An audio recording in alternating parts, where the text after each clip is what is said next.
graduated from Rowan University in the spring of 2022 with a sports communication and media degree. I got to actually call minor league baseball and G League basketball games while I was in school. And then I graduated, and as soon as I graduated, I went to NFL Films in Mount Laurel, New Jersey. And as much as I loved that experience, I miss putting on the headsets. I decided, you know what, talk is cheap. I have a laptop that's in my house, and so 21 months later, here we are, still on YouTube, calling games and building an incredible, loving community on here with the people that I call my Philly freaks with a capital P and a capital H. We go live for every single Phillies, Sixers, and Eagles game, and we do it like old school radio play-by-play style. I'm Jason Joseph, and this is Play-by-Play with JJ. I showed a swung on, barreled out to right field. Bye-bye baseball. That baby is long gone. Good evening, everybody. Welcome on into another edition of Phillies Play-by-Play with JJ. My name is Jason Joseph. We go live for all the Sixers, all the Eagles, and all the Phillies games. Of course, hit that thumb up. Hit that thumbs up button.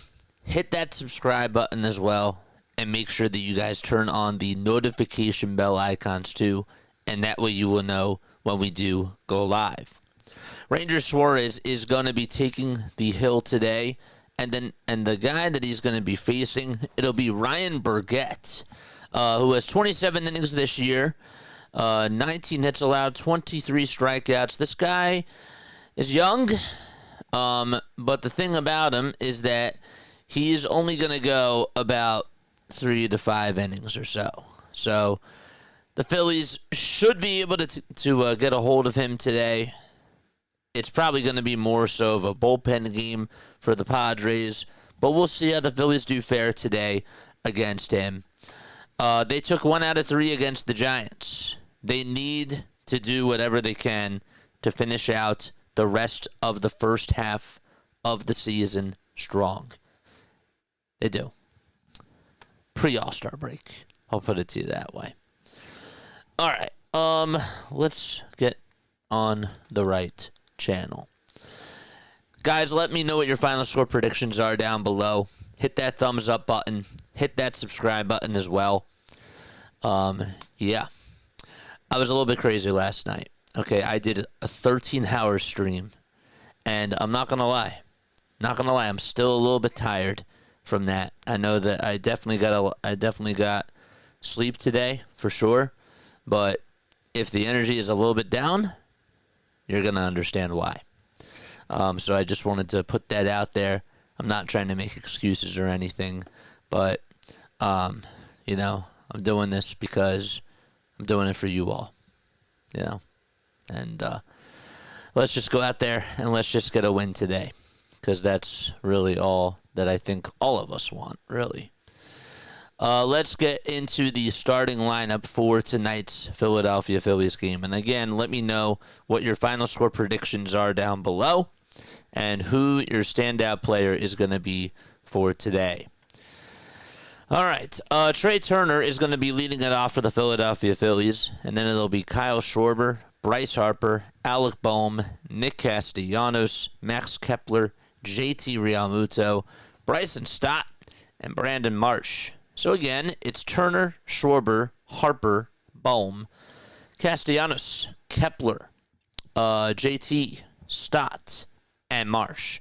And that is going to be the starting lineup for the Philadelphia Phillies. For the San Diego Padres, they will have Fernando Tatis Jr. leading things off, followed up by Luis Suarez, Manny Machado, Gavin Sheets, Xander Bogaerts, Jackson Merrill, Jose Iglesias, Jake Cronenworth, and Elias Diaz. And so they will be going up against Ryan Bogarets, the Phillies. As we mentioned before, Ranger Suarez is going to be on the hill for Philadelphia.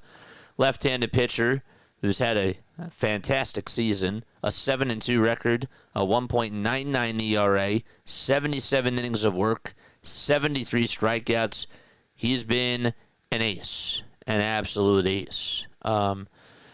even though Zach Wheeler, we can always go back and forth between Wheeler and Sanchez. I mean, on any other team, he's pretty much an ace, really.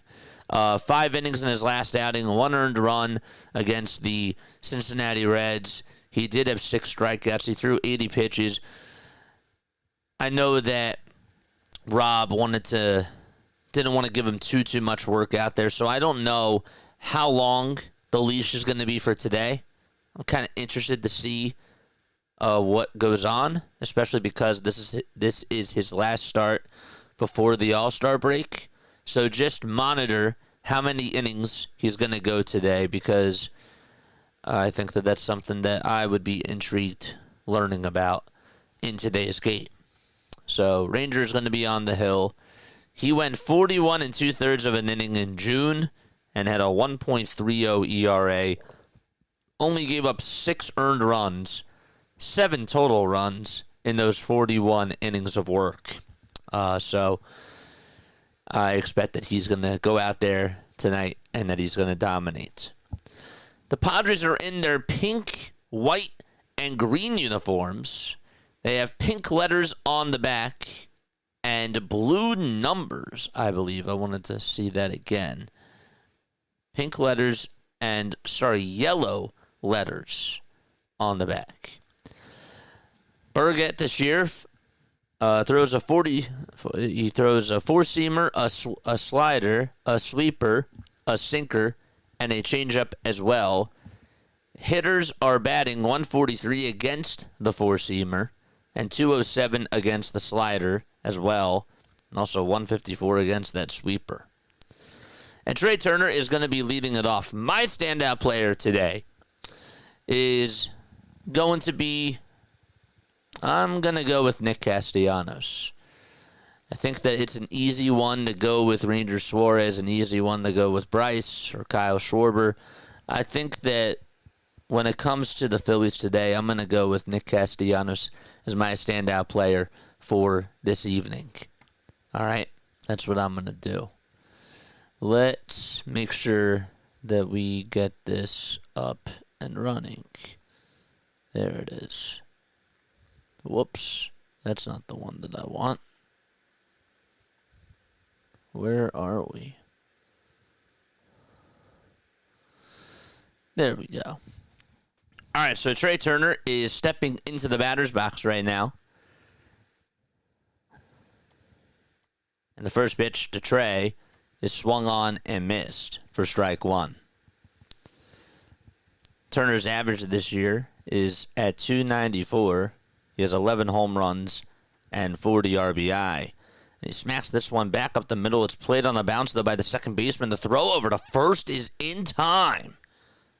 Just a very good standout play by Jake Cronenworth over at second base. He had to backhand it and was just able to get it into the glove and on the run throw it over to first base to get the first out of the inning. All right, and that'll bring up Kyle Schwarber to the plate. I'll have to write out the starting lineups during the break. That's what I'll have to do. Phillies are in their gray tops, their gray bottoms, red letters and numbers on both the front and the back. The pitch to Schwarber, it's a fastball that's taken for strike 1. Have to introduce the umpires tonight. You got Nick Marley behind the plate, Shane Livensparger at first, Bruce Dreckman at second as the pitch is fouled back. And at third, it'll be Nate Tomlinson. It's 69 degrees out in San Diego. The ball's 2 strikes to Kyle Schwarber. He had a very good series against the Giants. 0-2, and that's outside for a ball. Kyle, by the way, is on a 6-game hitting streak. He's 9 for 32 in July with a .281 average. And the 1-2 pitch is swung on and missed. Got a fastball on the upper tier of the zone. And there is out number 2 recorded in the top of the first. There's that 4-seamer we were talking about. It definitely has some life to it. I think Schwarber thought that it was going to go a little bit more towards the middle of the plate, and then it just tailed out. Had some very good spin to it. The pitch, and that is taken for a strike to Bryce Harper. That was not a fastball. It was at the knees. Harper's average is at 259. He has 10 homers, 35 RBI. And the next pitch is a sweeper that's down for a ball. So he gave him 2 straight sweepers. 1 ball, 1 strike to Bryce Harper. And there's a slider that's going to be thrown outside and low. And the count is 2-1. When Bryce is ahead in the count, he's batting .455. He's behind in the count. He's hitting under 200. 2-1. That's a foul ball. So 2 up, 2 down. And the 2-2 to Bryce Harper. And he looks at a fastball at the knees for a called strike 3. And we're going to the bottom of the first out in San Diego. Tatis will lead things off when the Phillies and Padres return. Don't go anywhere.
Alrighty.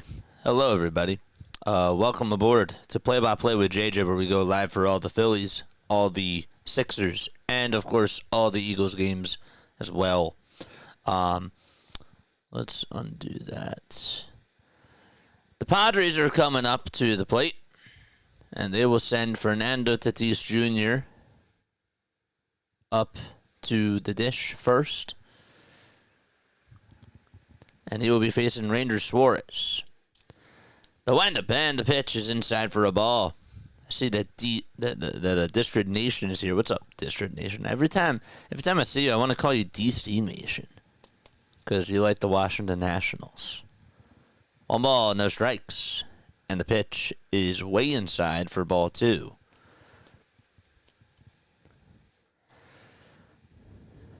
Ranger is on the bump. He has a 1.99 ERA, 19 walks, and 73 strikeouts. And the 2-0 pitch is down for ball 3. So the first 3 pitches have not been able to find the zone. Suarez gets the signs from JT, and the 3-0 pitch is on the outside corner for a called strike. Tatis did homer in last night's game, and so did Manny Machado for the Cincinnati Reds. Suarez has a 1.96 career ERA against the Padres, along with a 4-0 record. 3-1 delivery. That's a foul ball. Don't forget to hit the thumbs up button and hit that subscribe button as well if you are tuning on in. The 3-2 delivery. That's low and outside for ball 4 to Fernando Tatis Jr. Get you the rest of the Padres lineup right now. Tatis just walked. Now it's Luis Ariz. After that, it'll be Manny Machado, Gavin Sheets, Xander Bogarts, Jackson Merrill, Jose Iglesias, Jake Cronenworth, and Elias Diaz.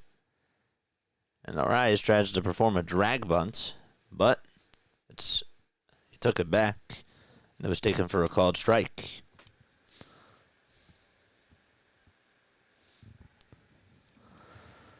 The ball is one strike. Ranger comes set at the signs and the pitch, and he did the same thing. And it's now strike two. I think he actually just missed that bunt that time. The ball is 2 strikes to Luis Ariz. His average is at .285 this year. 0-2 pitch is a slider that's way off the plate and taken for ball 1.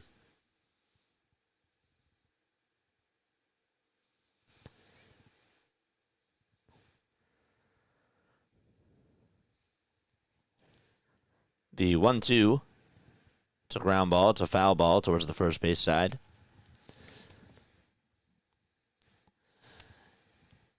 Phillies defense will be this. It'll be JT catching. It'll be Ranger on the mound. Over at first base, it's Bryce Harper. The second baseman is Bryson Stott. At third, it's Al Bohm. And the shortstop is Trey Turner.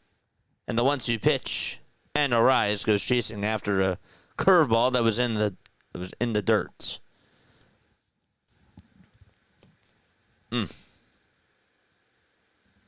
He was pointing that he fouled it, and the umpire was not going to buy it.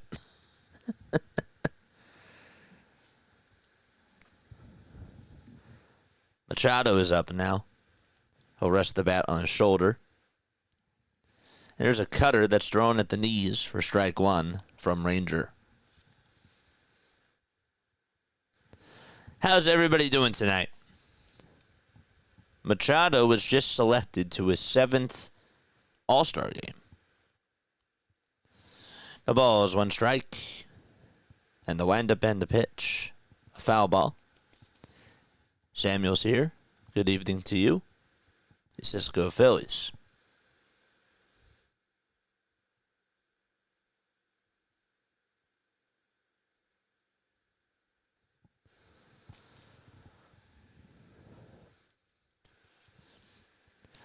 Oh, 1. That's in there for strike 2.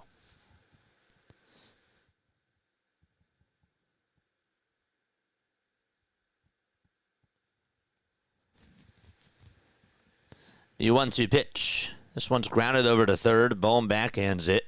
And the throw over to first is in time. Ariz was heading on over to second base, it seemed. So they weren't going to have a double play.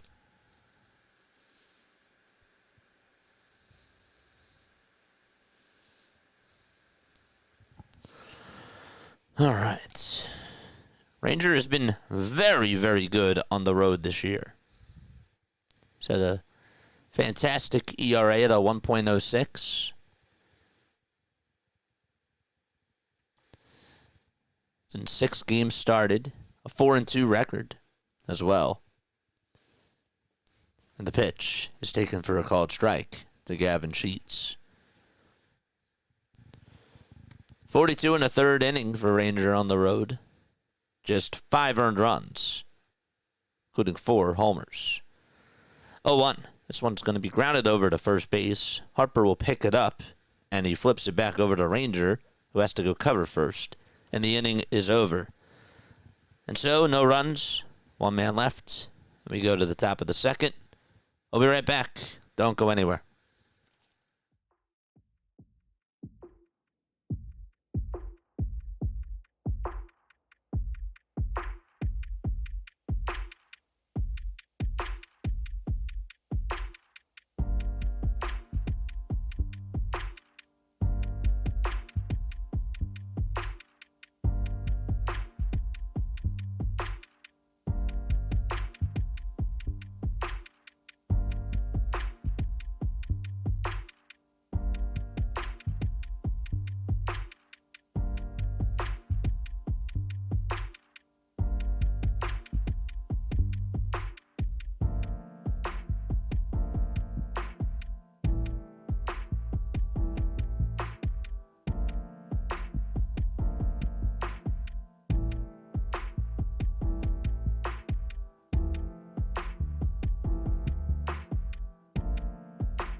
hit that thumbs up button, people. And make sure that you guys hit the subscribe button as well. Ugh. How's chat doing tonight? Yeah, they're like doo-doo stained uniforms. Shantae is also here. The pitch to Bohm. He gets way underneath this one. And they'll send it out to center field. Merrill waits for it. He has time. And he'll make the catch. One pitch, one gone. Tomorrow night, the Phillies will be playing at 7:35. The game will be on Fox. That's also, of course, on play-by-play with JJ. That'll be at 7:35. And then on Sunday, they'll wrap up the first half of the All-Star break. And they'll face Nick Pivetta. The game will be at 4:10. First pitch to Castellanos is taken for a called strike. Burgett kicks, delivers, and throws it inside for a ball.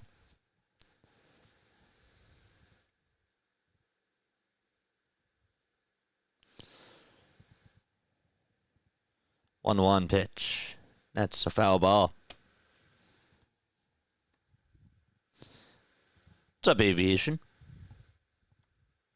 Just glad to be here for whenever I can, brother. Tomorrow night, I'll be on around by 9 or so as well.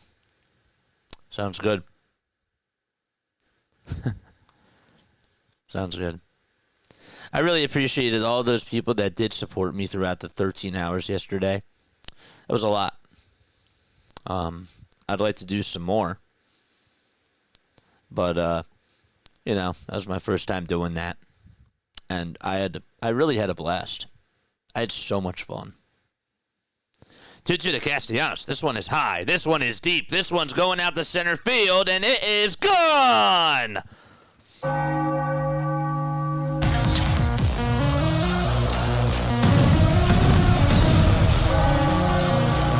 12 homers for Casty.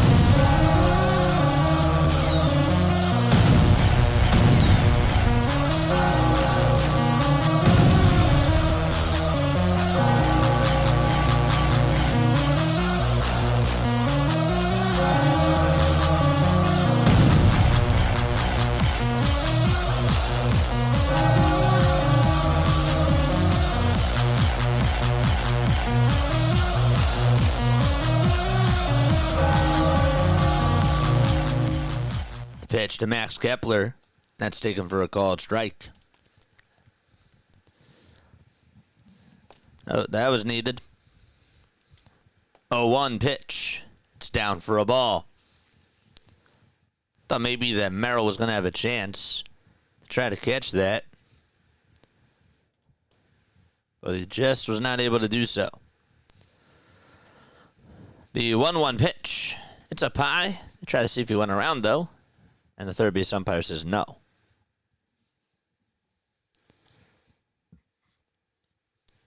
.407 feet for Nick Castellanos. Excuse me. 2-1. That's outside for ball 3. Casty, before that, last time he homered was on the 4th of July. 3-1 pitch. And the pitch to Kepler. And that's taken at the knees for strike 2.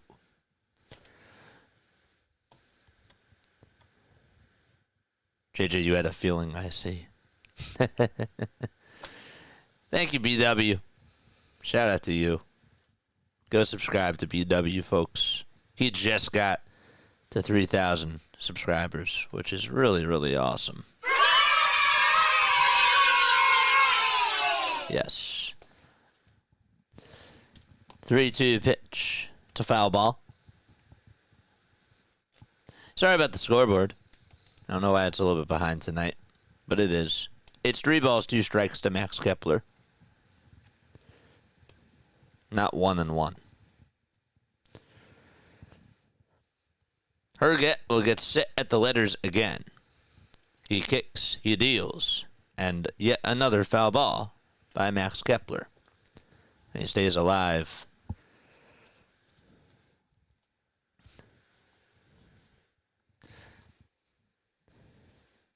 12 homers for Nick. 3-2. Just outside and a little bit low for ball 4 to Max Kepler. Here comes JT Realmuto to the plate.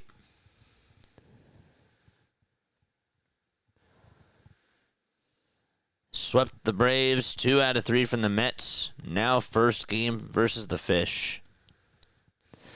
Yeah, we owe you. We owe you the Red Sox. We owe you the Yankees. We did the Rays for you. And we did... Did we do the Blue Jays? I think we did. The ball's 1 strike to JT.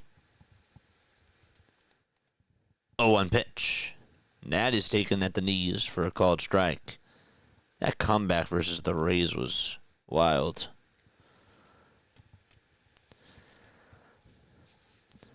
The ball's 2 strikes to JT. 0-2 pitch. And he goes fishing after a sweeper that was in the dirt. And there's the 3rd strikeout for Burgett.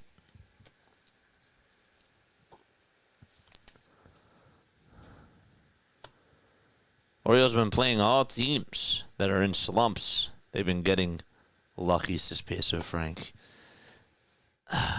Don't kill his vibe. Come on. We can't be doing that. The pitch is outside for a ball. I don't know if that's true or not. I'd have to look at the schedule. But I'm happy for PW that the O's are winning. Just want to make that clear. 1 ball, no strikes. And the pitch to Bryson Stott. It's way outside for a ball. So the count is 2-0. If this is luck, Peso, I will take it, says BW. That's the spirit. Mods, drop his link down below. You guys know what to do. 2-0 pitch to Bryson Stott. It's taken for a called strike on the upper tier of the zone. Phillies lead at 1-0. Kepler is on over at first. Hit that thumbs up button too while I'm thinking about it. 2-1 pitch. And it's called a strike. It was in there according to the home plate umpire.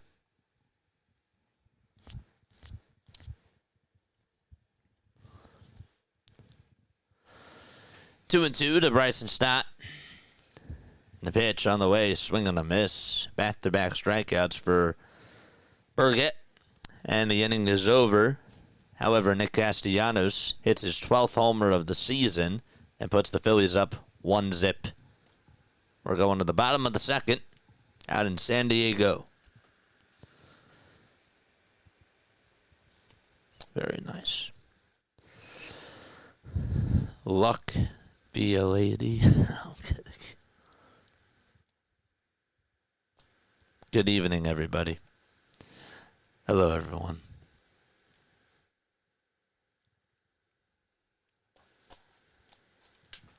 I'm very happy to see you guys. I really am. This is gonna be like one of those casts, if I'm being dead serious, where, you know, if you get energy, it'll be really good energy. But it's a little bit, I don't want to say low key, but it's like one of those games where there's more, not monotone, but more bass. I hope that makes sense. Don't worry, we can hate each other for 3 days near the end of the month. Well,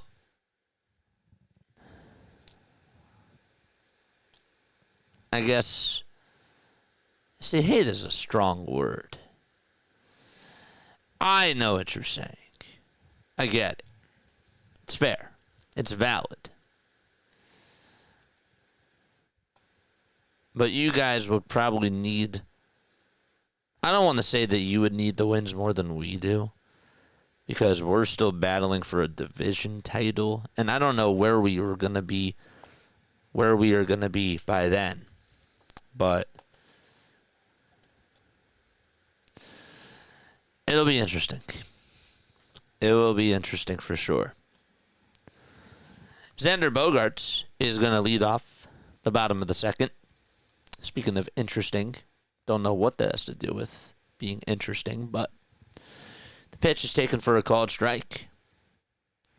91 total games for Bogaerts, 5 homers, and 31 RBI. 0-1 pitch from Ranger, and it's taken for a called strike 2.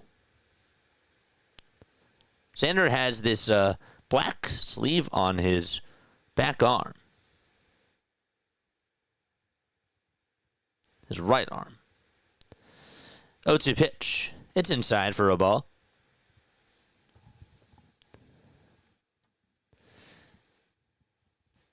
1-2. This one is going to be grounded over to third. It goes under the glove of Baum. He tried to track it down, and it just hit the bottom of the glove. Turner had to back him up, and Bogaerts is safe. I'd like to see a replay. Baum sort of rolled over as he tried to field that ground ball. He was a little bit late to getting over to it, and it hit off the bottom of the glove and just deflected over to Trey Turner. Jackson Merrill comes up, who'll perform a successful sacrifice bunt. The throw over to first, though, is not in time, and Bogaerts is going to go on over to third as the ball got away from Harper. Stott had to throw it over to third, and so 2 bad plays by the Phillies defense. Rangers throw, as it was bunted over towards the first base line, he had to spin, he had to turn, and he threw it over to first. And Harper, I thought, should have dug that out. He barehanded it. That wasn't really a good angle to see where Bryce Harper was. It was thrown to Harper's left, but he just could not hang on to it. Jose Iglesias is up, and the pitch is taken for a strike. But regardless, 2 bad defensive plays.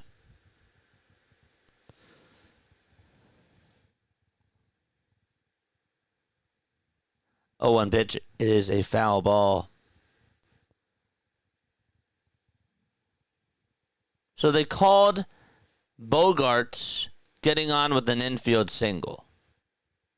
The shortstop, even though it was really hit to Al Baum. And Jackson Merrill had a sacrifice bunt, but Merrill went over to first on the throwing error by Suarez. The pitch on the way. This one's going to be lined out to right field for a base hit. Bogaerts will score. Merrill stops at third, and getting on with an RBI double is Jose Iglesias to tie it up 1-1. That was smacked over towards the first base line and just stayed fair. So it's 1-1.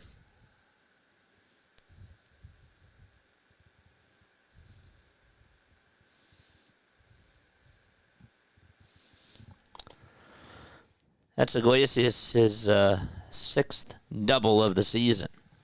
Don't forget to hit the thumbs up button and subscribe. I'll be back, JJ. I got some beta testing to do. First pitch is fouled away. Sounds good. Diamond Zone was great last night. Good. I'm really happy that people are enjoying it. Here's the 0-1. It's chopped foul over towards the first base side. And so the count is 0-2.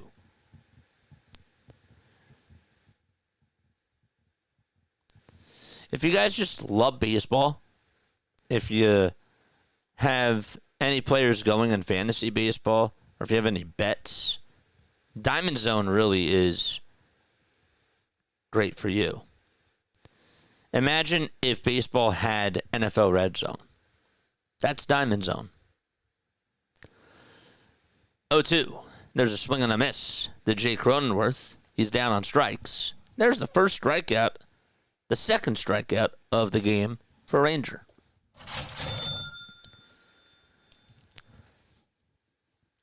And so Diaz is now up. It's just one away. The pitch. This one's going to be grounded up towards Trey Turner. He plays it on a hop. The runner will score. The throw over to first is in time. And it's 2-1 as Jackson Merrill will score on the RBI ground out by Diaz. The runner from second does go on over to third base, too. 2 runs on 2 hits. And Fernando Tatis Jr. will be the next man up for the Padres. Tatis will show bunt. He pops it up. It's a foul ball, and it goes out of play.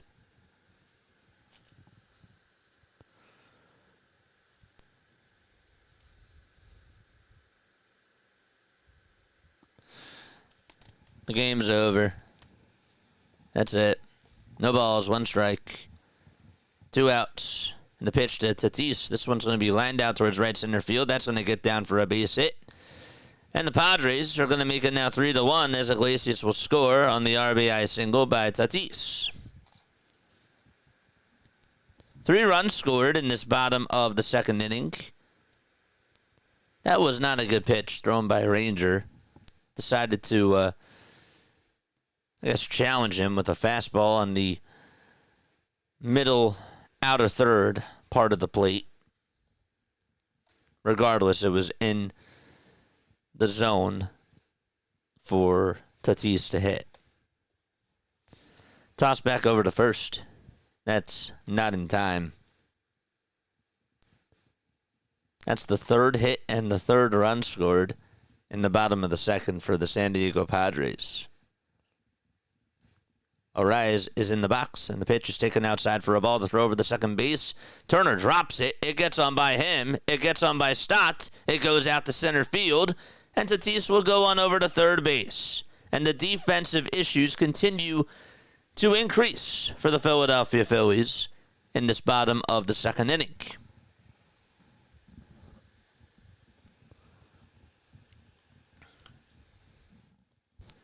And so the count is 1-0. I mean, Tatis, what really happened was, it was a good throw, but Turner took his eyes off the ball. He was focusing on providing the swipe. That's just fundamental baseball. You can't take your eyes off the baseball before you catch it. You got to catch it first. 1 ball, 1 strike. And the pitch, it's a foul ball. It was a nice throw.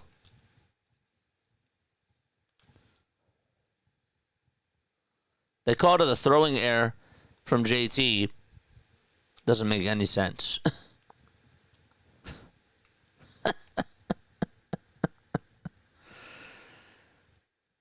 1-2. It's down for ball 2, but regardless, they weren't able to get him out.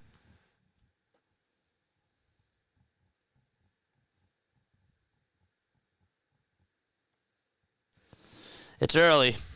Yep. 2 balls, 2 strikes. And here's the 2-2. This one's grounded over to third, backhanded by Bohm, and the throw over to first, and finally the inning is over. So 3 bad defensive plays by the Philadelphia Phillies, and it came back to bite them as the Padres lead it 3-1, and the Phillies have some work to do. They'll go to the top of the third. We'll take a step off. Be right back.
We're going to the top of the third.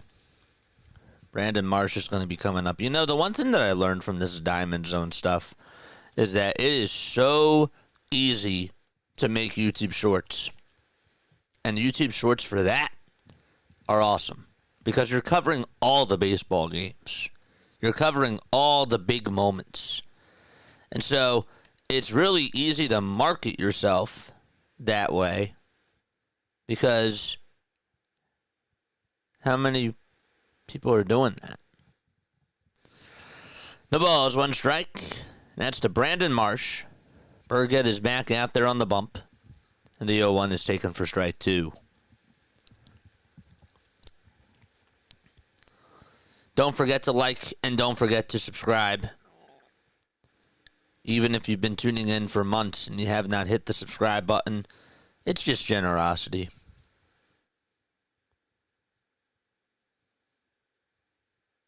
It's being generous. 1-2. That's outside for ball 2.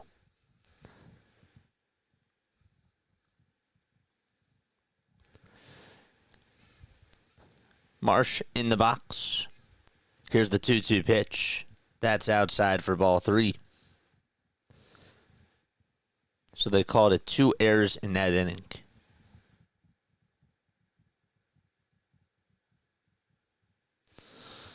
Three balls and 2 strikes.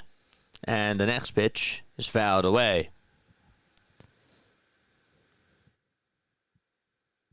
JJ only left for a couple of minutes. I can't believe the score. Yeah, well, what ended up happening, JJ, is pretty much what you're saying. Fernando Tatis Jr. had an RBI single. But before that, Iglesias had an RBI double. And Diaz grounded out to short. But the Phillies really made some errors for those things to occur.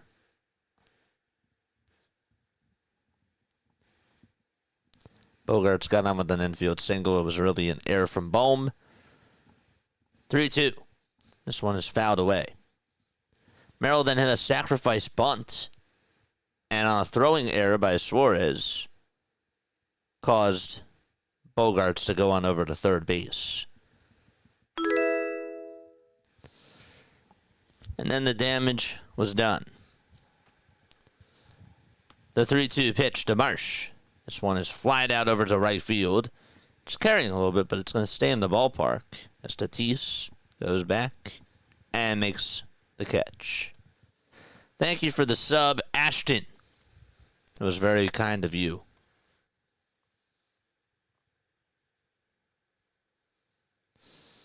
Well, you got a point. Yeah, I mean, I want people to subscribe. And, you know, for people that have been tuning on in for months, and I say it every single day to hit the subscribe button. It's just not cool.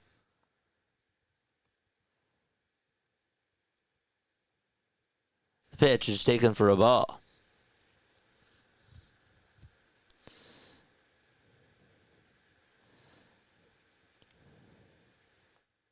One ball, no strikes. And the pitch is taken for a strike. It's like if I use one of your products and I've been using it for a little bit of time and I didn't support you, or if I didn't go the extra step to say, you know, I'm going to recommend this to somebody else, that's just not cool, you know? The pitch. This one is flied out over to center field, and that is going to be caught by Jackson Merrill. That was hit from Trey Turner. And so there's 2 away.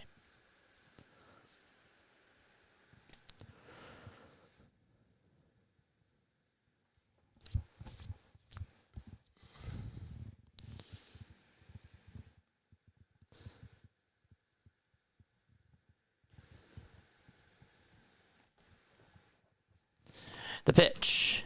That is taken for a called strike to Kyle Schwarber. Schwarber struck out in the first.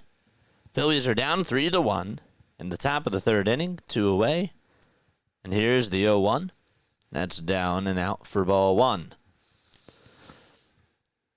Just tuning in for the first time, my money was on the Phillies. Dude, make sure that you tune on into our Diamond Zone casts whenever we go live for that. Here's the 1-1 pitch. This ball is smoked out to deep right field. Where does it go? It bounces off the top of the second deck. 425 feet for Kyle Schwarber. Holy cow.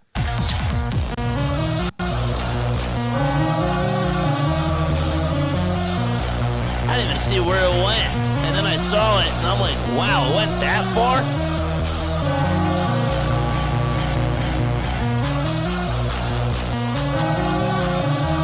Kyle Nukes.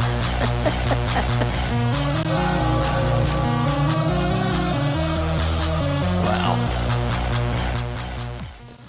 1 ball, no strikes to Bryce Harper. 30 homers this year for Kyle Schwarber. The 1-0 pitch. It's a foul ball from Bryce Harper. So Casty homered. That was back in the top of the second. And Schwarber homered as well.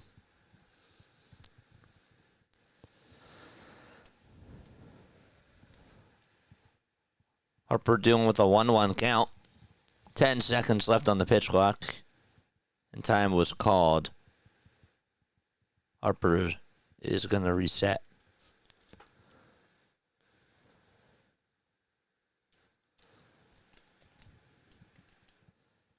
The 1-1 pitch. Swing and a miss on a pitch that was in the dirt.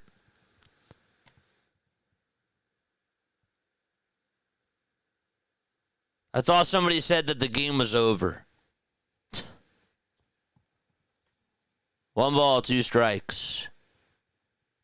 And the 1-2 is down for a ball.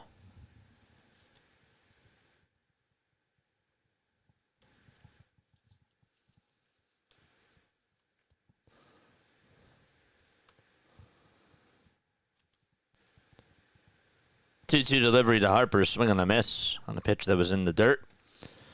And so the inning is over. Kyle Schwarber makes it a 1-run ball game, though. And we're heading to the bottom of the 3rd inning. Phillies are down 3-2 against San Diego. Snowman is here. Hello, Snowman. If you guys love the Indiana Fever, make sure that you guys go check out my man, Snowman. Does a good job covering them.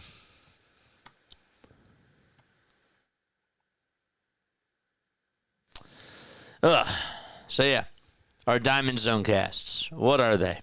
They're pretty much like. I need to post this in the bot, but basically I'll do this like maybe once a week or so, or whenever the Phillies are off, and we just like yesterday we were live for all 13 hours of baseball.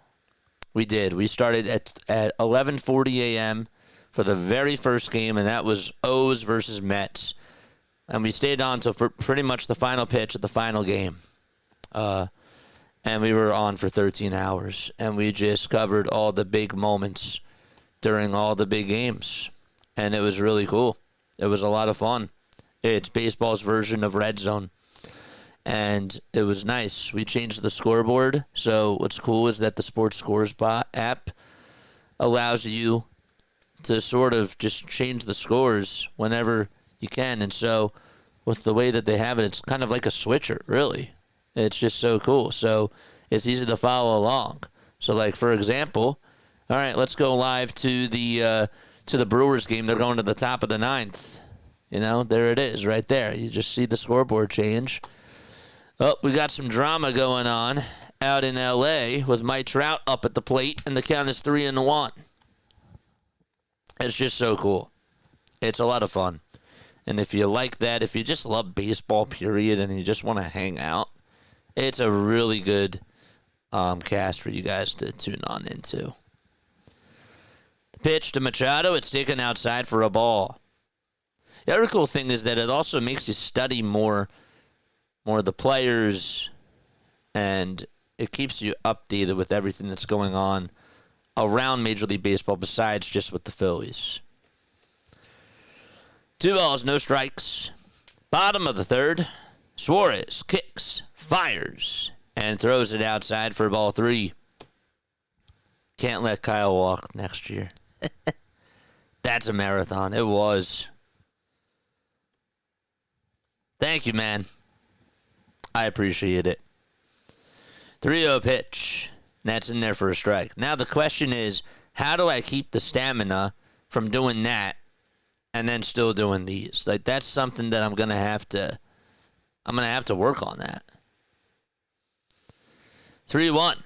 That's outside for ball 4. And Ranger Suarez gives up his second walk of the evening. He walked Tatis in the first.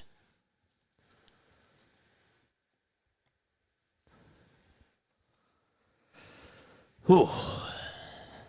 Gavin Sheets is the next man up.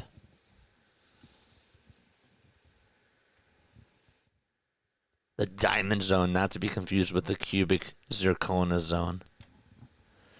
Yep.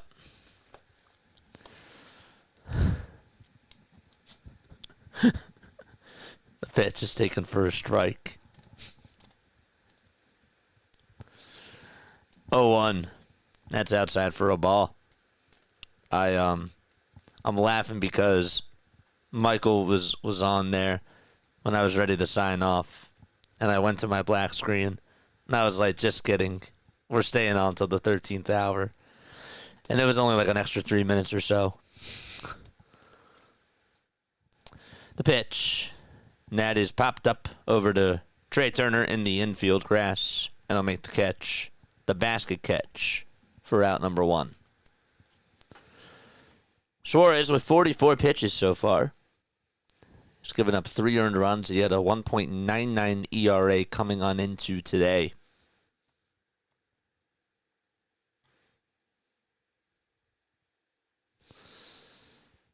The pitch. And that's a sinker at the knees, taken for strike 1. Xander singled in the second. Also scored a run as well. And he's going to take a timeout. How's everybody doing tonight? You guys had a productive day? You excited that it's the weekend?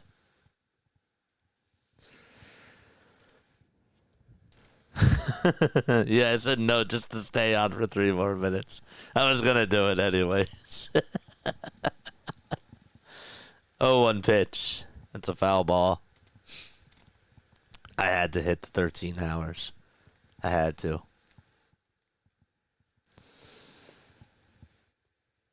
Williams says he's doing good. 0-2. It's outside for a ball.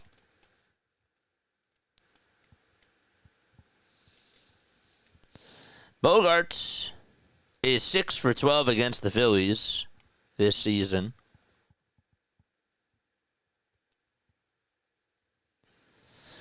And now make it 7 for 13 as he lines this one out to center field for a base hit. Machado's rounding second. He'll go over to third. Bohm cuts it off. The throw over to second base to get Bogarts. He is out at second base.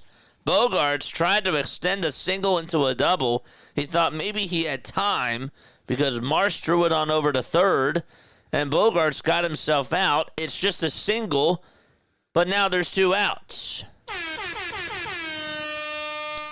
Wow.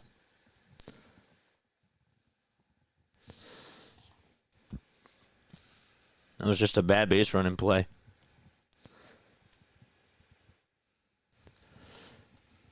Two away, bottom of the third. And Jackson Merrill is the next man up. The windup and the pitch. It's inside for a ball. Very good, my friend. Good, I'm happy to hear that. The 1-0 pitch. It's inside for ball 2. And the count is now 2-0.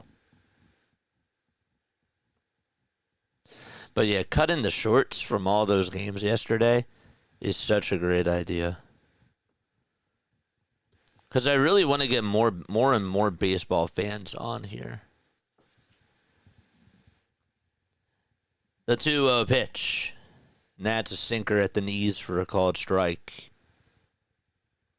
Just out of curiosity, is MLB Strike Zone still a program on MLB Network? Does anybody know?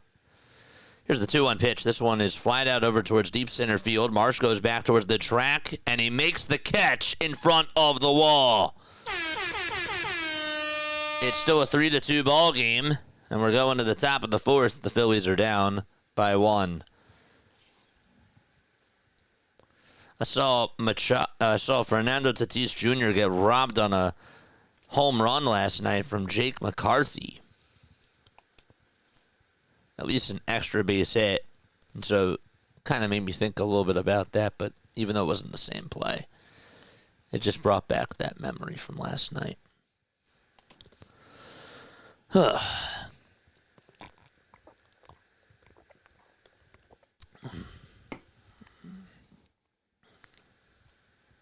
Yep, somewhat.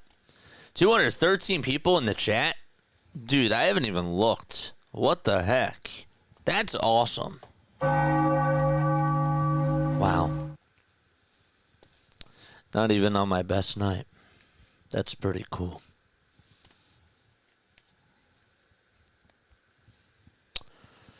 Wow. Let's go, baby. Let's go. Get out the bats. It's a Friday, man. Final series before the All-Star break. Give it all you got. Get fired up, man. Let's go. Drop a fire emote in the chat. Let's go.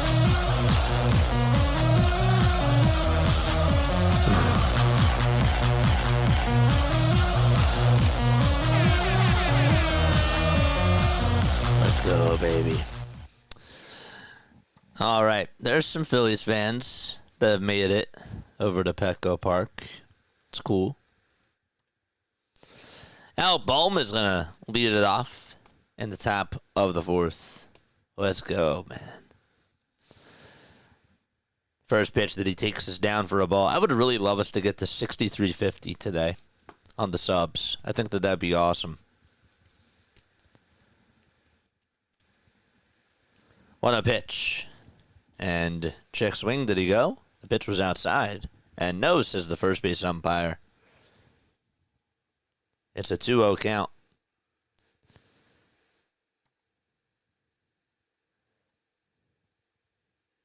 Two-0 pitch. There's a swing and a miss. Mets and Royals got started very late because that was in a rain delay. And the Mets do lead it 1-0. 2-1 to Bohm. He fouls it back over towards the screen.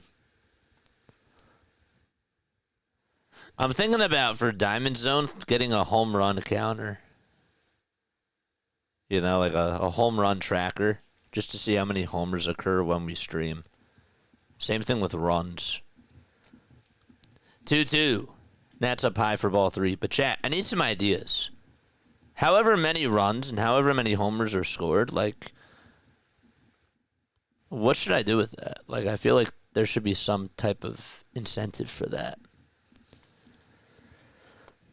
3-2. Here it comes. Swing and a miss. He struck him out. And there's one away in the top of the fourth.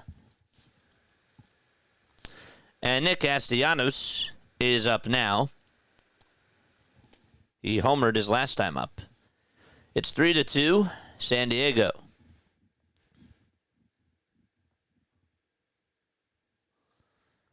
The pitch. It's a foul ball.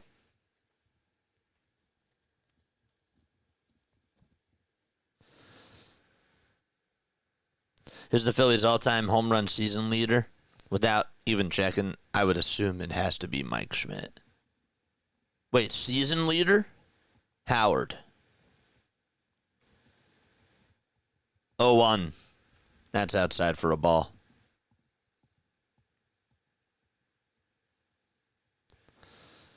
The 1-1 to Casty. And he flies this one out over to right field. It's hooking out of play.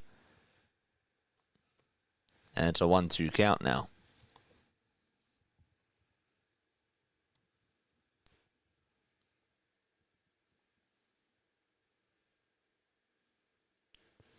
Howard had 58 homers. Chat, what do I do?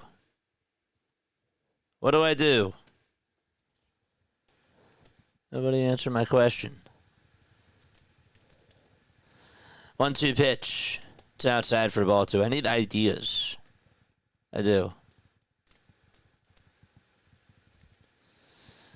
2 balls, 2 strikes. The 2-2 on the way.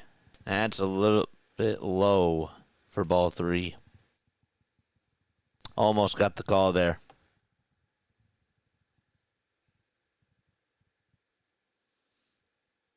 It's a good frame job, too.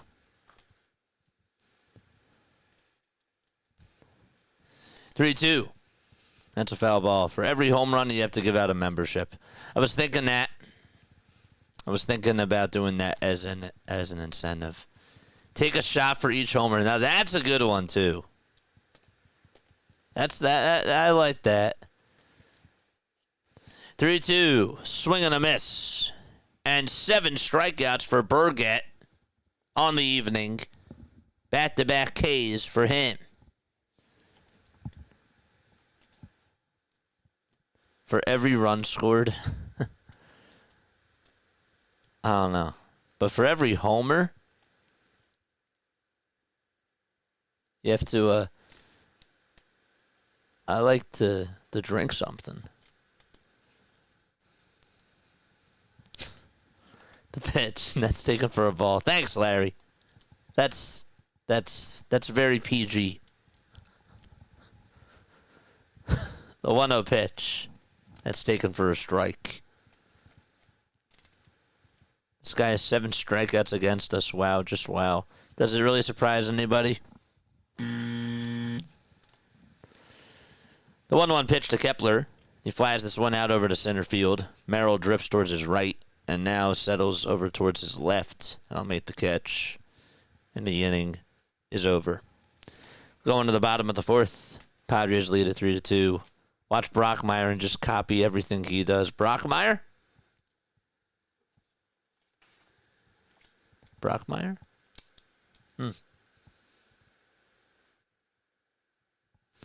Then why ask? Because I'm looking for ideas.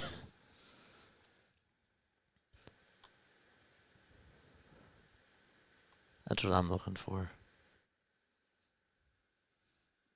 Just ideas. Larry's idea was technically an idea. A crown. Should I get like a Burger King crown? Every time somebody hits a homer, I just put on the Burger King crown. Let's go. For every homer, donate $5 towards Children of Fallen Patriots.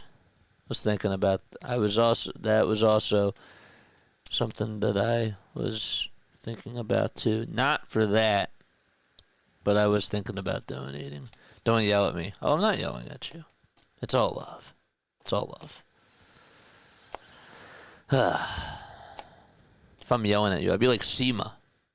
Shut up. No. The Rostovik. Now on pace for 15 strikeouts. Hit that thumbs up button, folks. And hit the subscribe button as well. The only thing is that if they get a homer, so then I'd have to fit it over the headphones. You know? I guess I could do that.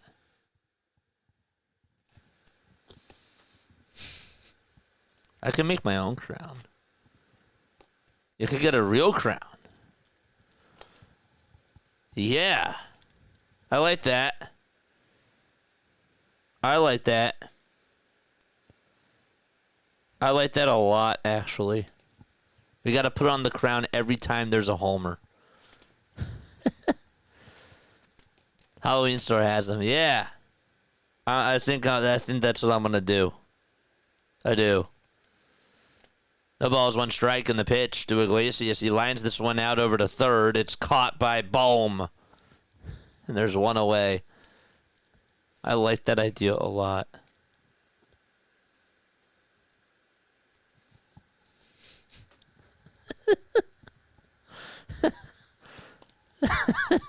I'm just thinking about it.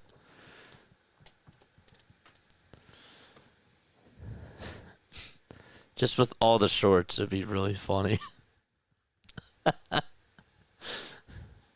Get the Burger King mascot.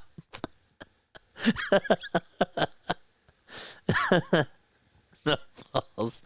One strike in the pitch. It's a curveball that's taken for strike two. For every... I was thinking, that's funny. For every homer, you shove a piece of gum in your mouth and have to chew it for the duration of the game like Rob. And still do play-by-play.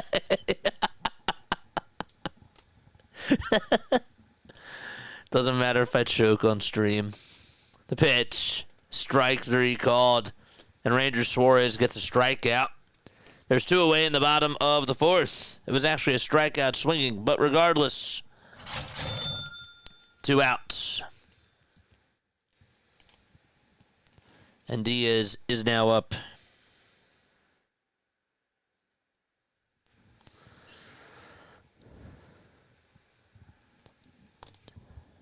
Suarez with the signs, and the first pitch is taken for a strike.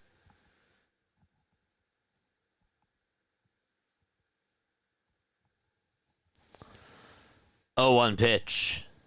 That's a pie for a ball.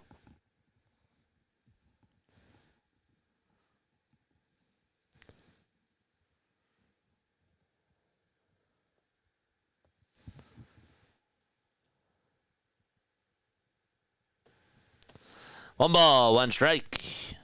And the pitch. Swing and a miss. Popular streamer dies live on the air, chokes on gum to safety fan or to satisfy fans.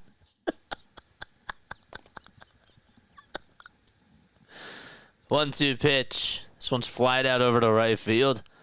Castellanos is there, makes the grab.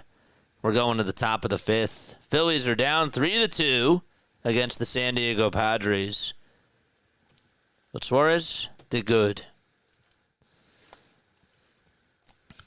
What did Michael say? At the end of a great game with many homers, we won't be able to understand what the heck JJ is trying to say. Yeah, I know. There could be like, I don't know how many homers there are per game when there's all 30 teams playing on average. But I don't know if there's a home run tracker for how many home runs have been hit today. There probably is, but it's not available readily. But what do I know?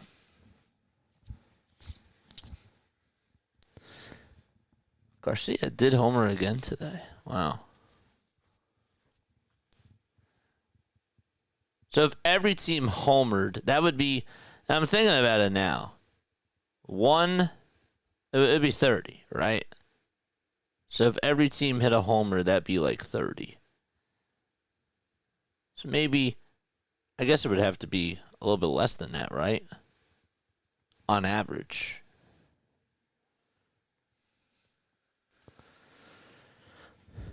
Just turned the game on. Are they playing the Savannah Bananas?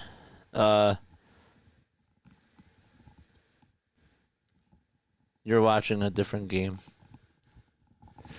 And I was just saying. Yeah. Yeah, no, they've had some misplays. Old Man Ferguson says 60. 60 on average. If every team homered, that's 30. Probably about like 1.7 homers per game, but teams combined. So, yeah. I can't do the math.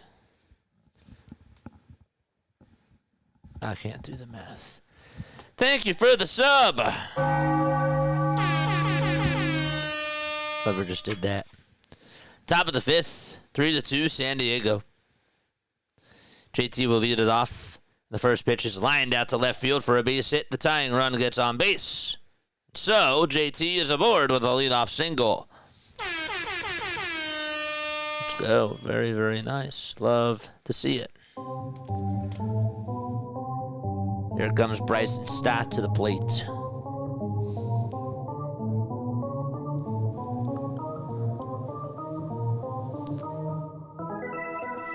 Charge!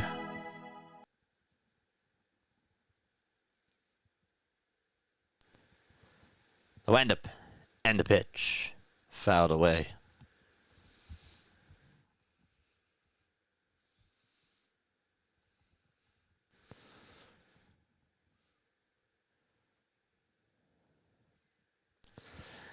The ball's one strike. The 0-1. It's a foul ball. And it goes out of play. Keep the ideas coming, chat. I like to go back to these streams, and I like to see what people had to say. Speaking of going back to the streams, I did not turn on something. 0-2. It's down for a ball. They try to see if he went around. He did not.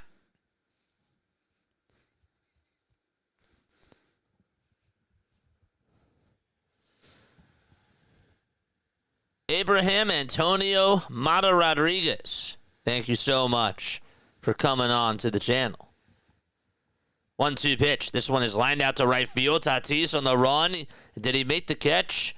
No. The throw over to second base, and that's in time. JT was out by force. So one away. It's a single, and JT was out at second. It was a good throw by Tatis. It's hard to judge whether or not he was going to catch it. But he trapped it in front of him and threw a strike over to second. That was a great throw. JT was sort of caught in a trance there.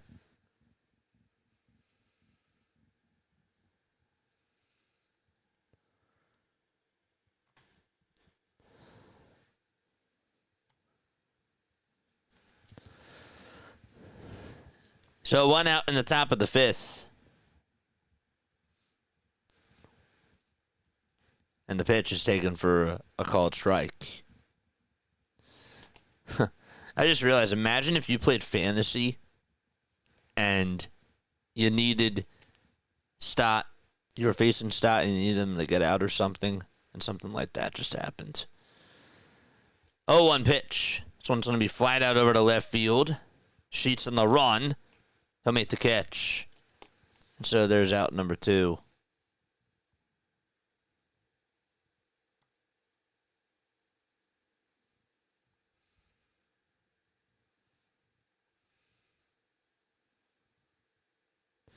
So they called it a fielder's choice, right?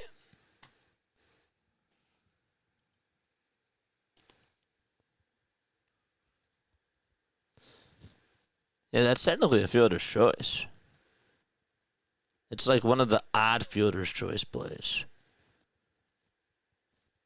Pitch is taken down for a ball.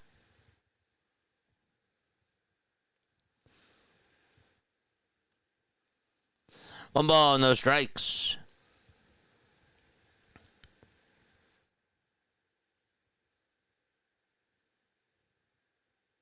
Just realized that. I was like, wait, that's not technically a single. One ball, no strikes. 8 seconds left on the pitch clock. And the 1-0 pitch, swing and a miss. What's the oddest play that you've ever seen in baseball? The oddest play ever.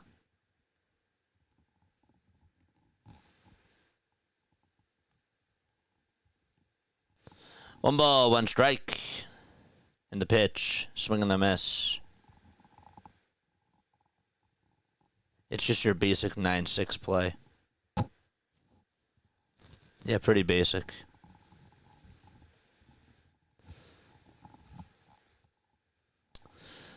One, two. That's outside for ball 2.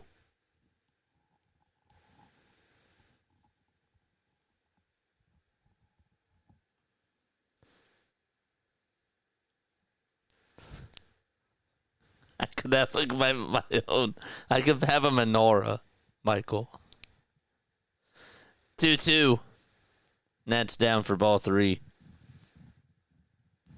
A walk-off inside the park 3-run homer. Yeah. That was pretty bizarre. 3 balls, 2 strikes to Trey Turner.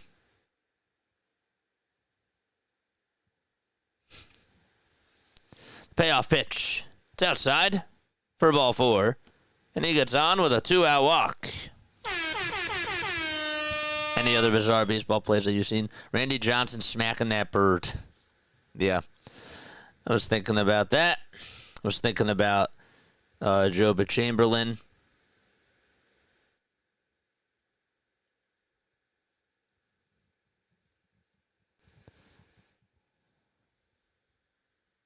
So the Phillies turn a routine grounder into a routine out earlier with no air.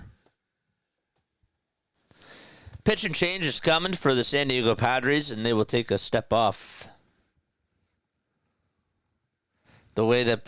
I love how we're all just trashing the Phillies as we answer these.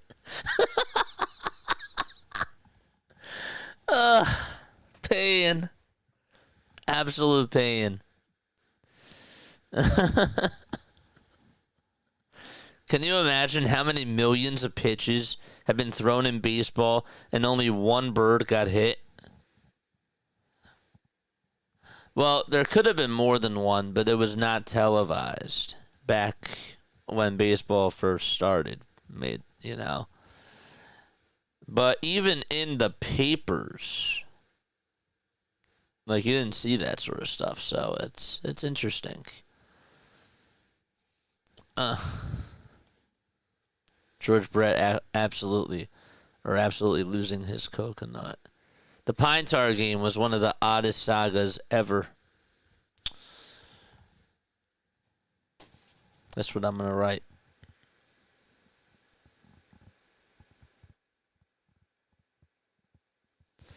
I guess I got to see that. Oh, yeah, the double score. Yeah, the Phillies have done a lot of odd things this year. I mean, they really are an odd team. They really are an odd team.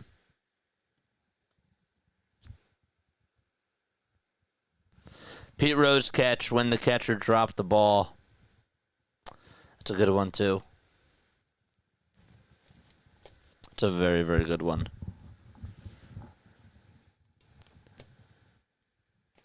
Two runners on, 2 outs. Top of the 5th. Kyle Schwarber is up. And the pitch. That's outside and low for a ball.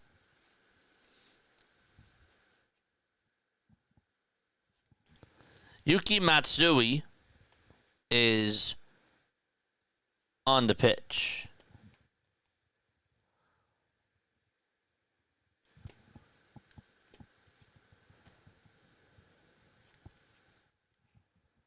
One ball, no strikes. To Kyle Schwarber. The 1-0 pitch. And that is taken for a called strike to Kyle.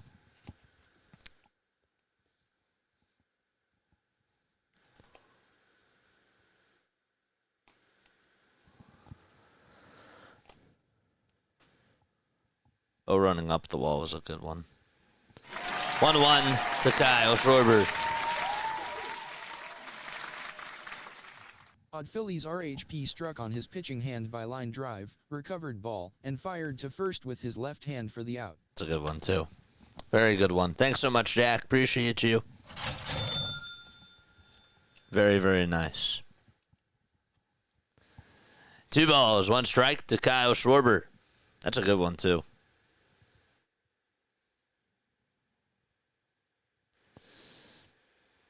Two-one pitch. Swing and a miss on a splitter at 84 miles per hour. Which pitcher was that again? I remember seeing the play. But which pitcher was that? I can't remember specifically who that was. Yuki Matsui is pitching and facing Kyle Schwarber here. Matsui with a 5.14 ERA. He's 29 years old. 2 balls, 2 strikes. And the 2-2 to Kyle Schwarber is in the dirt for ball 3. District Nation, what's going on, man? Thank you so much for being on here. Yeah, John. 23-22 was the final score of that game. Yeah, 45 runs. That was against the Cubs. I think every Phillies fan that has been watching this team for a very long time remembers that game.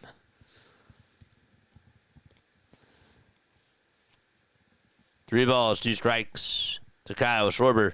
And the next pitch is inside for ball 4. That's going to load the bases. And Bryce Harper is coming up to the plate. All right. Big spot here for him.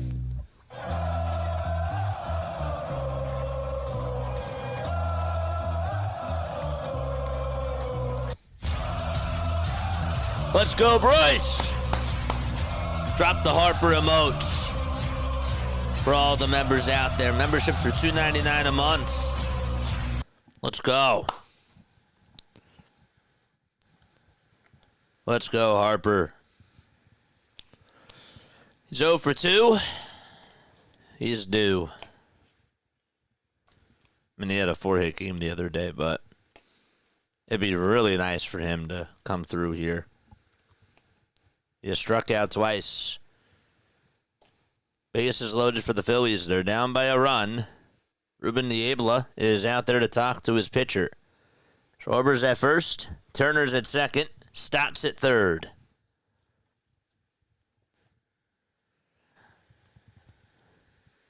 Saw a guy hit a ball into the gap. Threw it to the cutoff man. Cutoff man turns and throws. Nails the second baseman square in the face from 10 feet away. Blew his face up. That's pretty crazy.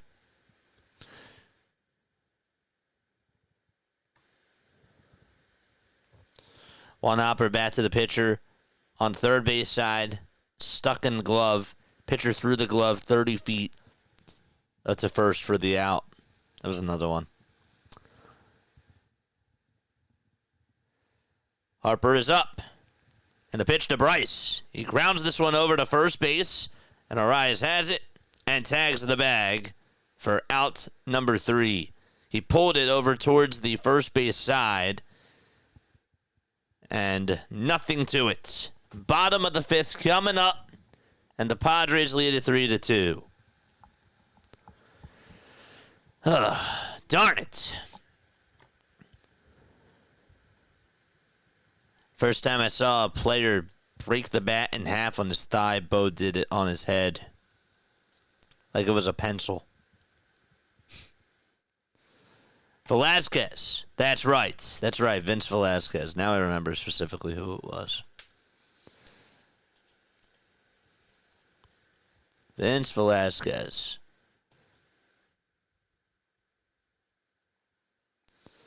I'm just like looking at these comments. I know I'm behind. I smell a grand slam. I love like looking back at these comments just to see how people are gonna react once the play is live.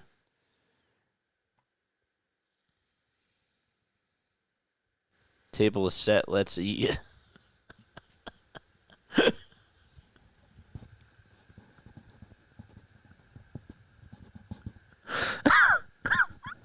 That's so troll. That's so troll.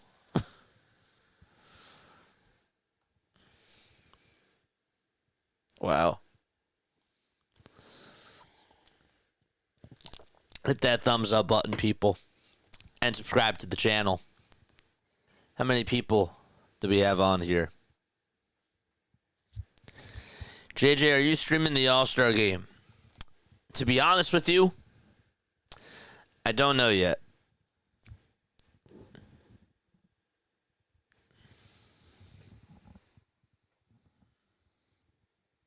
I don't know yet. I really don't. I am going to do the home run derby. I am. That's going to be fun. The pitch is taken for a strike to Fernando Tatis Jr. No balls, one strike. And the pitch is taken outside for a ball. You guys see that they unveiled the White Sox Mark Buehrle statue? One ball, one strike. And the pitch is inside for ball two.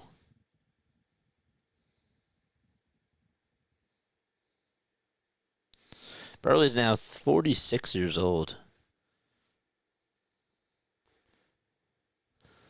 2 balls, 1 strike. And the pitch. Swing and a miss. Tatis walked, singled, had an RBI. He lines this one out over to left field. And it's caught by Max Kepler for the first out. They put it out on the right field wall. I already know what Michael's going to say. Did everybody get cake shakes? I know what he's going to say.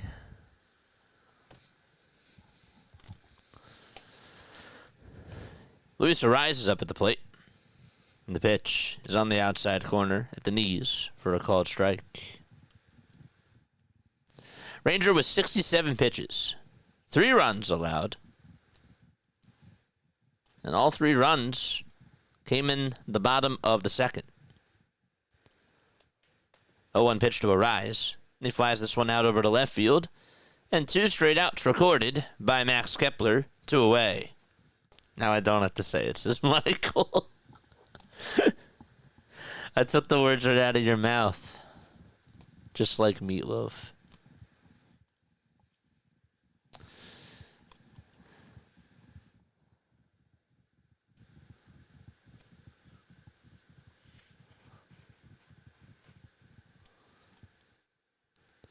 The pitch, swing and a miss. Max Coverage TV, baby. Go subscribe to him, man.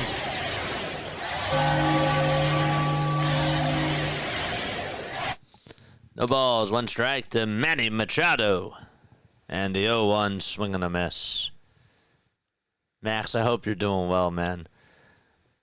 I know that you're probably still high on that comeback victory yesterday. We were going crazy when we saw that during our 13-hour stream. That was wild. No balls, 2 strikes. A team that's literally getting no-no'd and is down 5-0 in the bottom of the 8th. Just to come back the way that they did and just win that was a wild game. No balls, 2 strikes. And the 0-2 pitch. Swing and a miss. Ranger strikes him out. And we're going to the top of the 6th inning. 3-2 San Diego. Samuel says, I missed a good game. You missed a lot of good games yesterday. Bro, these last 48 hours have been incredible. Yeah. I'm sure that they have.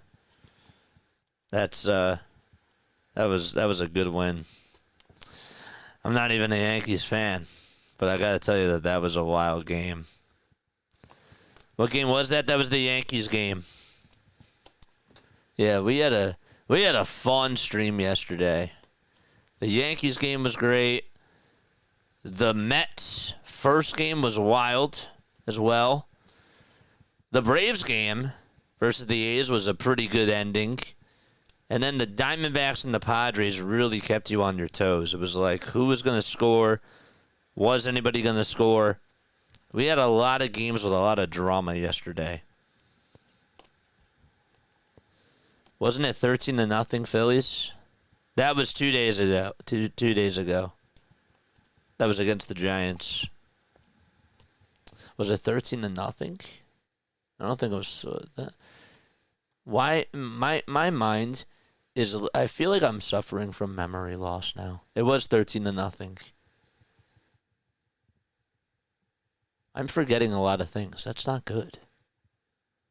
You know it is, man. 1 week we went 0-6 and stunk, and then this week it's just been has been awesome. That's baseball. Susan. Yeah.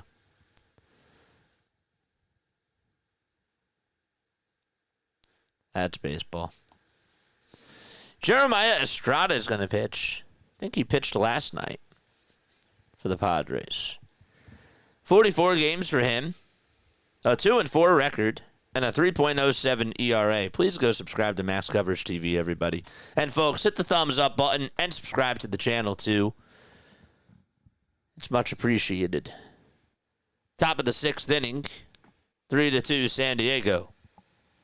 Bohm is 0 for 2.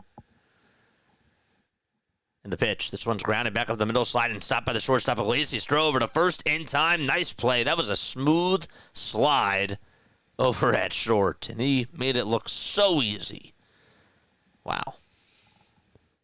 Jose Iglesias, he just has a very good glove, period. He's very underrated for his defense. What you doing for the trade deadline? Do you want to go live together?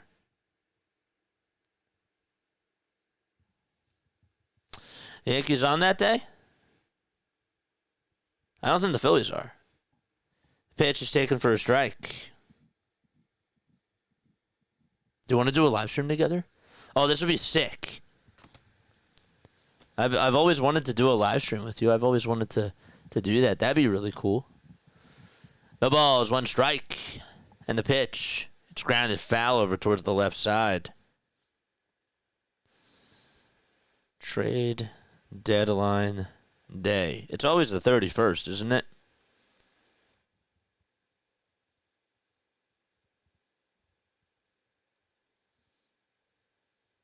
July 31st. 0-2. That's a foul ball. MLB schedule July 31st. You guys are on at 105. Darn it. 0-2. It's down for a ball. Ugh, that sucks.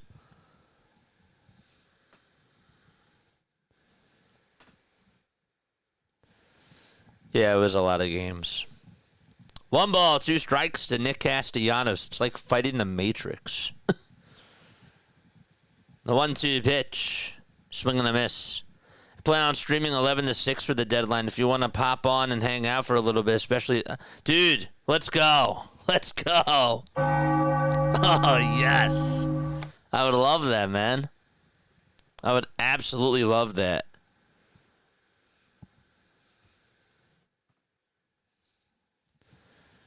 Two outs, top of the 6th. Max Kepler is up at the plate. And the pitch on the way is taken down for a ball. More ideas for homers on Diamond Zone. Anybody else have any more ideas? We talked about the crown. We talked about taking shots for our home run tracker. 1-0. This one's grounded over to third. It's a foul ball. I thought we played that night. Dang, I looked at the wrong date. Yeah. Yeah. If you're still down, I would do it.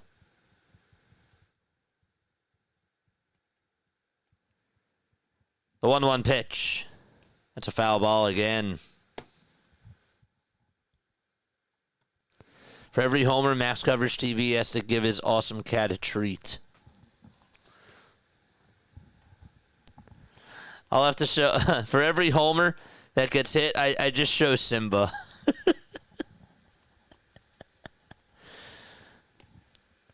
1-2 pitch. It's a foul ball. I have to show a picture of Simba and Reese. Reese's my dog. Monty Peralta is warming up in the bullpen along with Brian Hoeing.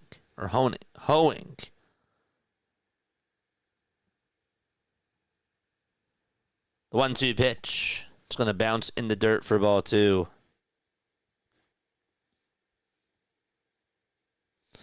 Yeah, let's do it.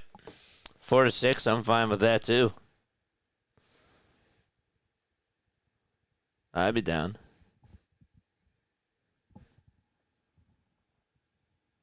Two balls, 2 strikes, and the pitch. It's popped up over towards the third base side, and it's caught for the third out of the inning. We're going to the bottom of the 6th in San Diego. And Gavin Sheets, Xander Bogarts, and Jackson Merrill are all due up.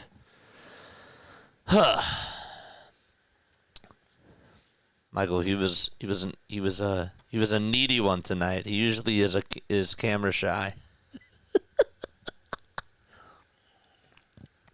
Guys, hit that thumbs up button. How we doing on the likes? How are we doing on the likes? We have 221 people. Guys, I know it's a Friday night, but it's 11:12. Go to bed. Just kidding. Hit that thumbs up button. I really can't thank you all enough for staying up very late to tune on in. Do what you got to do for the Phillies, but, man, it does mean a lot. It does.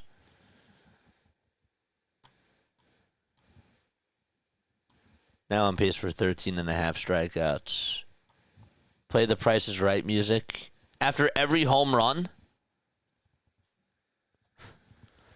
After every team, after there's a final score, we just play the Price is Right music because there's always a loser. That's funny. But then I guess we would have to play with the Family Feud win song. Shabbat Shalom. Shabbat Shalom, Will. Shabbat Shalom. Thank you for your time tonight. Yeah, no problem. No problem, man.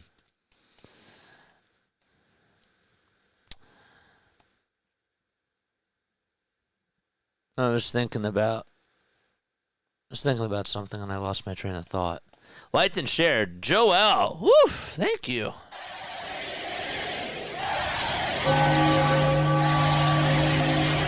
MVP.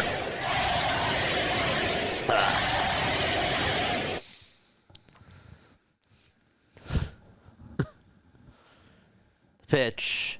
That's low, and that's away for a ball. Shawat. Shabbat Shalom. It's basically what we say the welcome on in the Sabbath day in Judaism. 1 ball, 1 strike. It's like when I say Laila Tov after every game. That means good night in Hebrew. Laila Tov.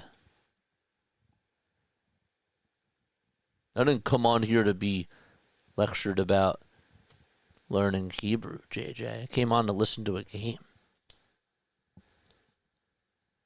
Still like to explain this stuff to people. 1 ball, 2 strikes. I know nobody said that. But the pitch. That's a foul ball. It's cool, though. I like to learn about other people's languages. 1-2 pitch. There's a high fly ball hit out over towards center field. Marsh tracks it down. Makes the catch. And there's 1 away.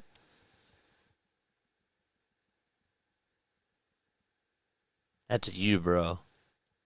Don't apologize. I appreciate that.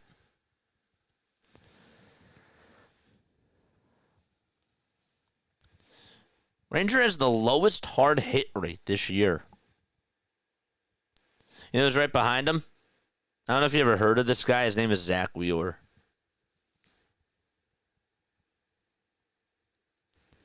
The pitch. It's taken down for a ball. Or actually, it's a called strike. I beg your pardon. This is the Xander Bogarts, who's 2 for 2 tonight. The Ranger comes set and delivers. Throws it outside for a ball. Hit that thumbs up button. Let's get to 200. Let's get to 200. The 1-1 pitch. Ground ball, base hit back up the middle by Xander Bogarts. And Marsh has to chase it down. He cuts it off and throws it over to second base. And Bogarts did take a wide turn, but he stays put over at first.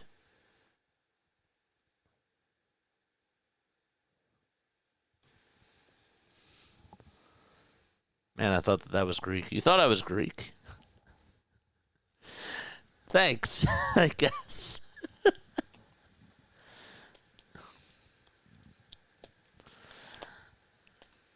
One out, bottom of the sixth. And Jackson Merrill's up, and he grounds this one over to first base. Harper tags the bag. Bogarts is going to get caught into a rundown and gets tagged out by Harper anyways. An unassisted double play.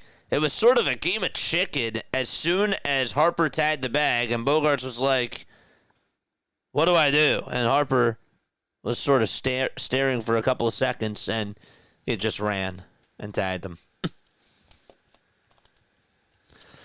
We're going to the top of the seventh. Phillies trail 3-2 to the Padres.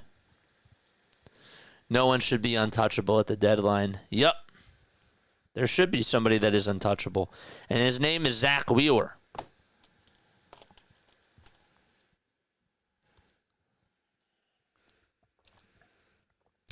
Everybody else is touchable.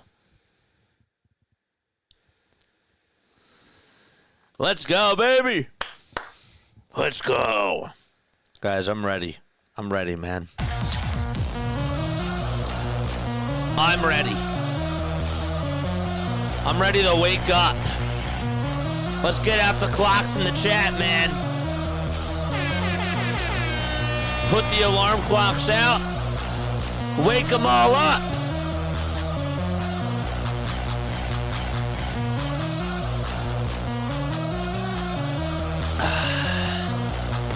Let's go. Wake them all up. Tell the bats to get going. Tired.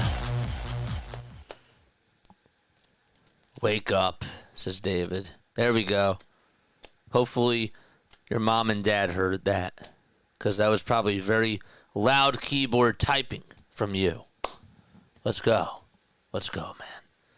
Wheeler and Sanchez untouchable. Most consistent players for a while now. I would actually say that Ranger is pretty much untouchable.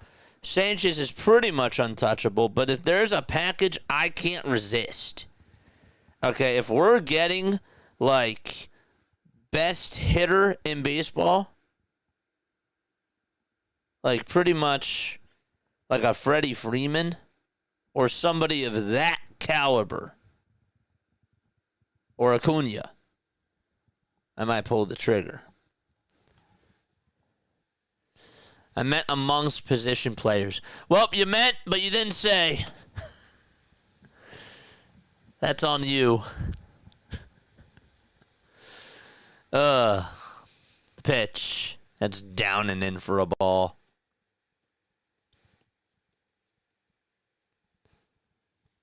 Wake up mom and dad with the loud typing. Let's go, man.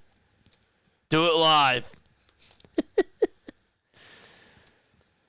One ball, no strikes to JT Realmuto. Adrian Morjan is pitching, and he fires a 98-mile-per-hour fastball that's in there for strike one.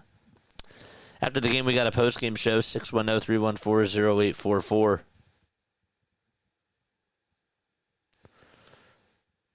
One ball, one strike, and the windup in the pitch. Let's call it a strike. 1-2 is the count. Trading Ranger wouldn't be the worst thing. Not if we're trying to win something. If we let him walk.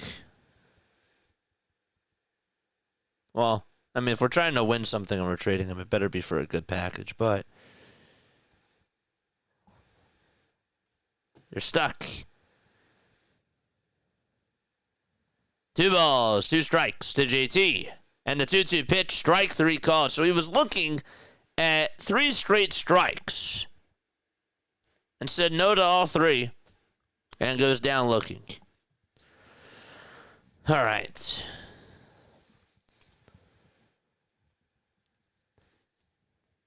Morjan, Adam, and Suarez are all all-stars in the bullpen for the Padres. They've had a very good bullpen this year. Here's Bryson Stott, and he looks at a sinker at 98 on the inside corner for strike 1. No balls, 1 strike. Stott flied into a fielder's choice. Yes, that is a thing.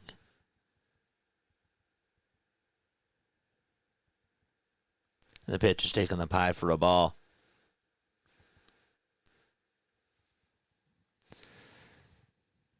The 1-1 pitch to Stott. He'll ground this one over to first base. Suarez plays it on a hop throw and takes it to the bag himself for out number 2.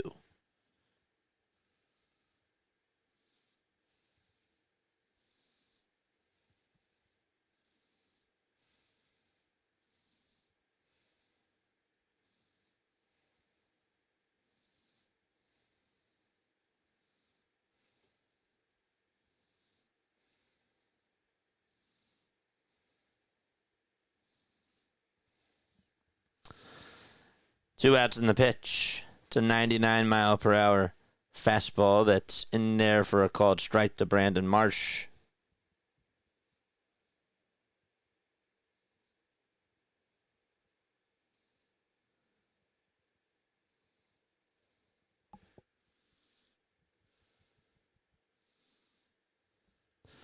Oh, 1 pitch. It's in there for strike 2.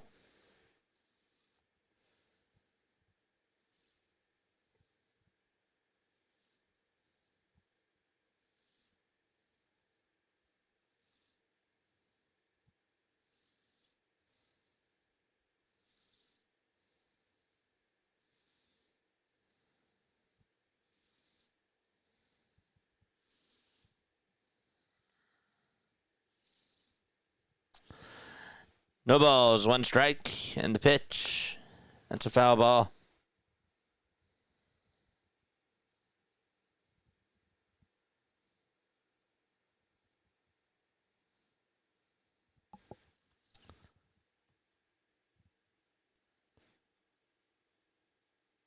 Oh, 2. That's a foul ball. I said foul ball, right?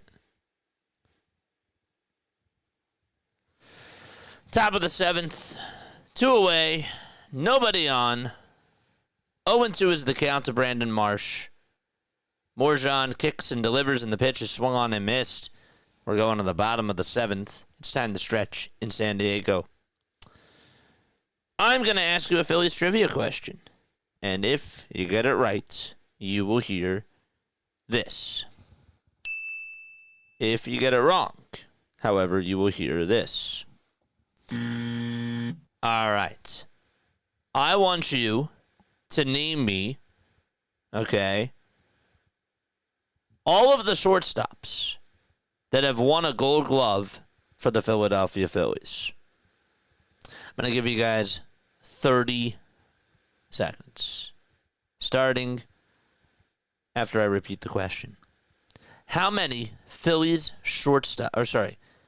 which Phillies shortstops have won a Gold Glove? Starting right now. Let's go. Let's go.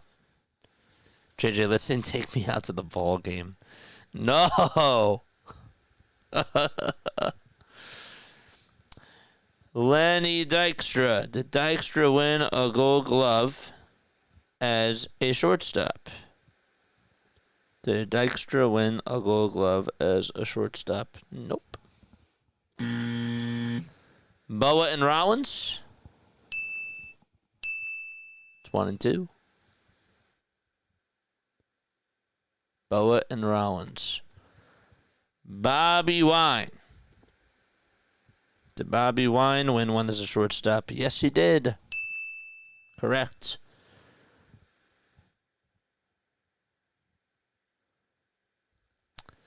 Correct.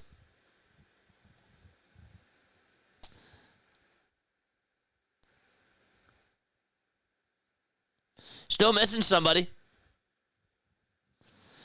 Amaro. Got it. Yep. Boa, Amaro, Wine, and Rollins. Good job. I asked you to name me all the shortstops. And that was good. I'm impressed. Very good. 1 ball, 1 strike. Now, how many times has a Phillies shortstop won a Gold Glove? 1 ball, 1 strike. Ranger Suarez pitching, and the 1-1 is inside for ball 2. So now you got to add it up. How many times has a Phillies shortstop won a Gold Glove? 1-2, and that's taken for ball 2.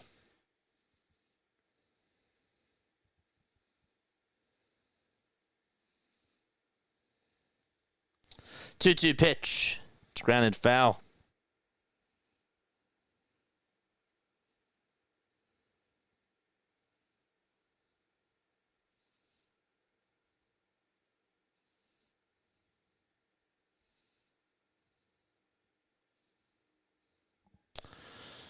Two-two pitch. That's flied out over towards right field.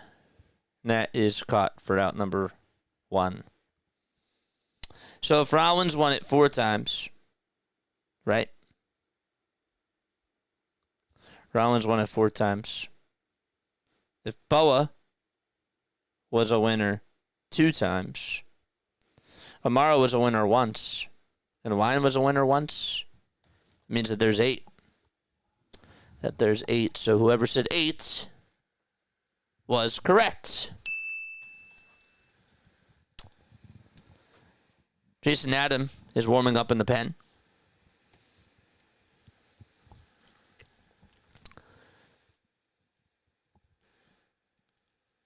Eight is correct.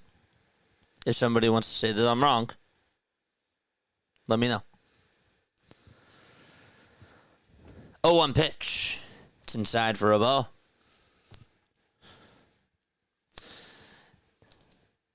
Jake Cronenworth is the man that's up. Ranger with 88 pitches. The 1-1 is down in the way for ball 2. So I guess that they're not really worried about his pitch count today. They were worried about it the last time.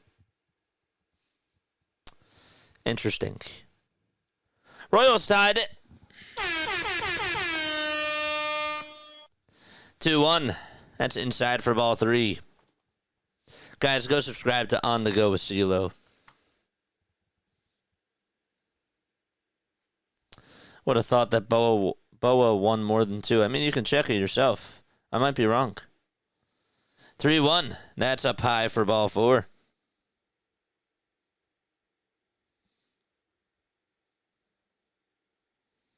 And according to the Phillies website, they said twice.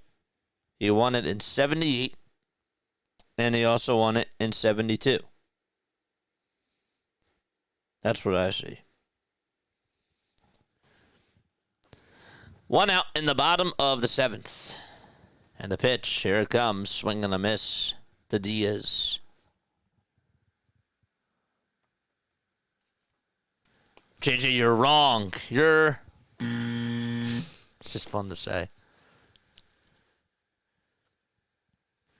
The ball is 1 strike to Diaz. It's a 1-1 count now as the pitch was outside. I know I'm wrong when Jack says something. So the fact that he's not saying anything means I'm right. 1-1. Swing and a miss. Counts 1 and 2.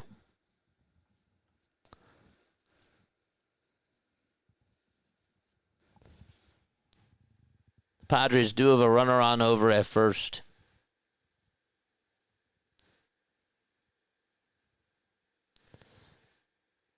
Toss back to first. Not in time. How many times the Phillies players got screwed out of awards should be a stat. How would you measure that? By All-Star or by the voting? That's interesting. 1-2 pitch. Swing and a miss. Another strikeout by Rangers Suarez. That's his 5th one of the evening. Boa retired with the best fielding percentage at shortstop in Major League Baseball history.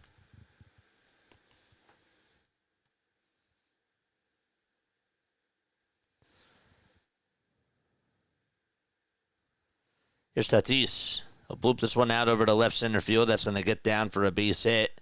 And Tatis gets on with a single. The runner from first goes all the way over to third base. So Cronenworth is at third. And Rob Thompson is going to make a move. That's going to be it for Ranger. 96 pitches. Next man up is Luis Ariz. That's going to be it. So he takes him out, even though there's a lefty that's coming up to the plate. And he's going to put in another lefty, and that's Tanner Banks. Huh. I'm just trying to think. Sure, he gave up a hit, but I don't know. Do you trust? I'm just curious from your perspective. Okay. Do you take Ranger out? Because I'm just thinking from my own judgment. What has my bullpen really done for me to say, you deserve to have a chance here with 2 runners on? Larry says, I don't like this move. Yeah, I'm just wondering. I'm thinking out loud.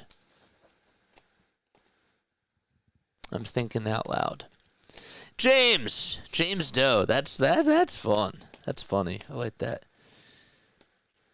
Do you agree with your manager's move? I would have left Ranger out there. I would have left him out there because there's not really anybody that I trust in the bullpen. Let Ranger ride. I agree. That's the only reason why I would do it. And plus, he's gotten out of a couple of jams today. I would have gave Ariz. I would have had Ariz be his last batter. If Ariz got on with a hit and he has to face Machado, different story. Different story.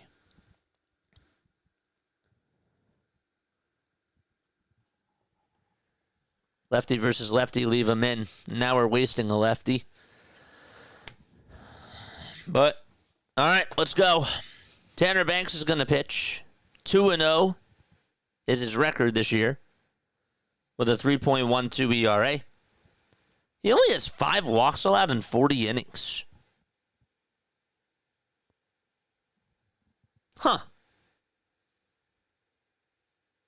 I just let that stat sink in. The pitch. That's taken for a called strike. Doug, that's funny. 0-1 pitch. This one's grounded sharply over to third. Thank goodness. And Bohm picks it up and throws it over to first in time. Gosh. We're going to the top of the 8th inning. Oh, my gosh. That's what you call playing with fire. Wonder what the exit velo was.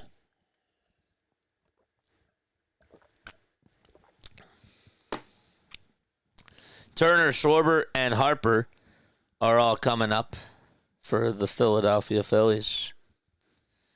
We need help there. Well, we got help. Luck was on our side. I'll take that.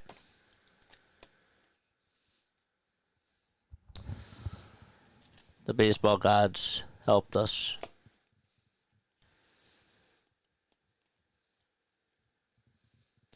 We're going to the top of the 8th. The Phillies are down 3-2. They could use another schwarber. That'd be nice.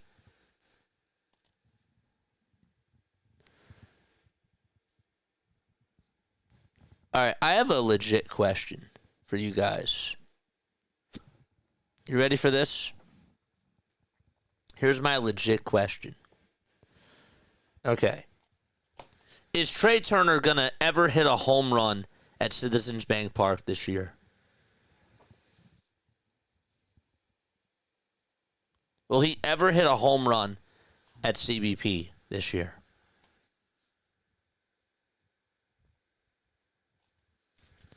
Too many high-stress games. Well, you know what's funny?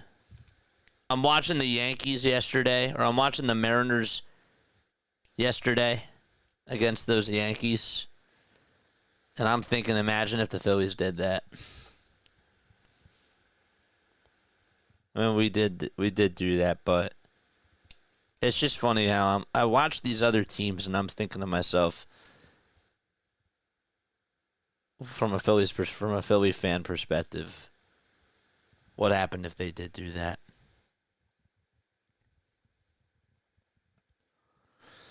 Trey Turner's coming up. Top of the 8th inning. Jason Adam is going to pitch. He's their sit-up man. And the pitch is taken up high for a ball. This is the inning. Okay, they are not...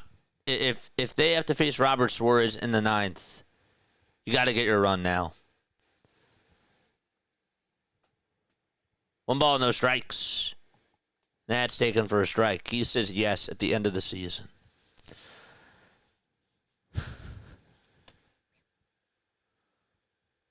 The 1-1 pitch to Turner, swing and a miss on a slider that was low and outside.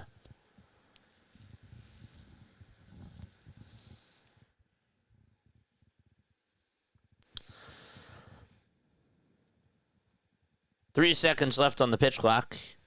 And the 1-2, it's up high for ball 2.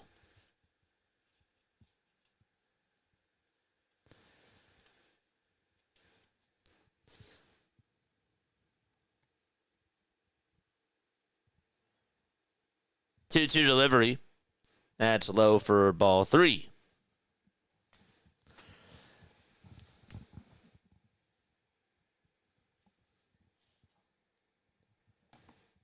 The tying run is up at the plate.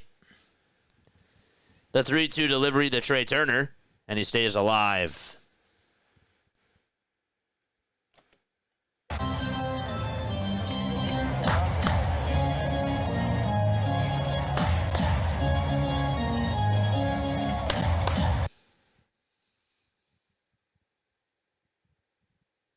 Payoff pitch to Turner. It's low for ball 4. He looked at the umpire to say, I walked, right? And he said, yep. The pitch was low. Good eye by Turner. And Kyle Schwarber is up at the plate. Let's go.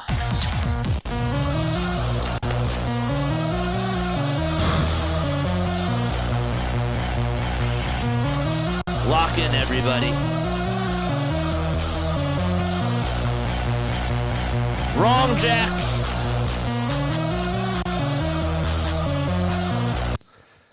Toss back over to first. Not in time. Ryan, thanks for the gifted membership, man.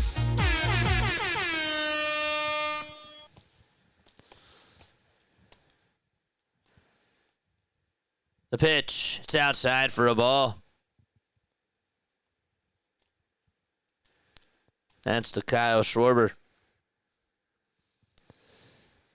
Schwarber 1 for 2. He had a solo homer back in the top of the 3rd. 1-0 pitch to Kyle. And he flies this one out over towards shallow center field. And it'll be caught by Jackson Merrill. The timing was off.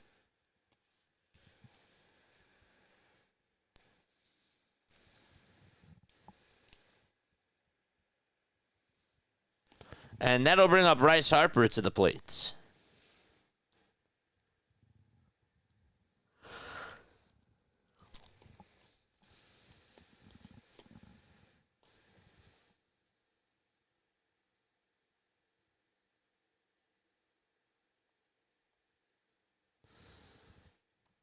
The pitch. It's a slider that's taken for a called strike. Adam did give up a run yesterday.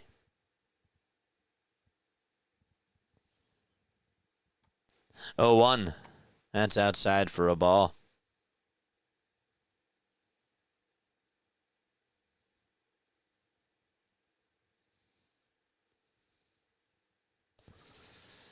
Harper 0 for 3. Grounded out with the bases loaded his last time up. The 1-1 pitch. This one's lined out to right field for a base hit. Tatis plays it on a couple of hops. Throws it on over to second base. Turner stops at second. And Harper gets on with a 1-out single. And that will bring Alec Bohm up to the plate. Drop the emotes. Drop them. And if you don't have them, drop the P's.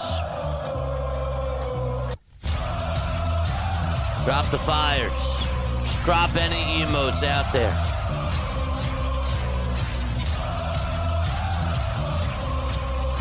Tying run at second. The pitch to Bohm. Check swing. He did not go. Pitch was low and outside. And it's a 1-0 count to Alec Bohm.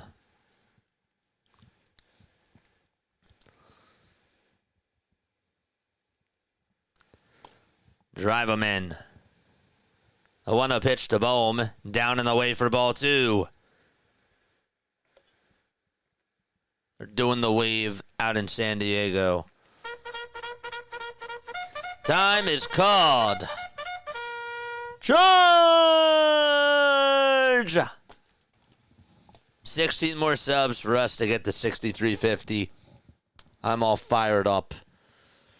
A meeting on the mound as the count is 2-0. Niebla is going to go out there to talk to Adam. Now, see, the funny part is that I see other teams do this. And you know which team I don't see do this?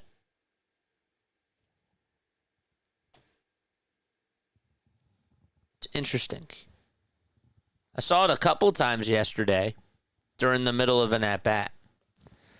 And I'm like, well, that's one thing that the fans have, right? That the Phillies don't do that enough.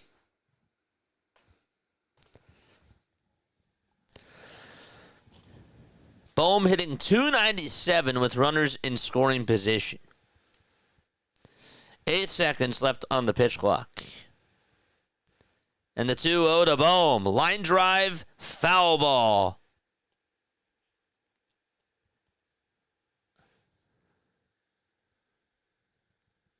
Sit towards that third base side.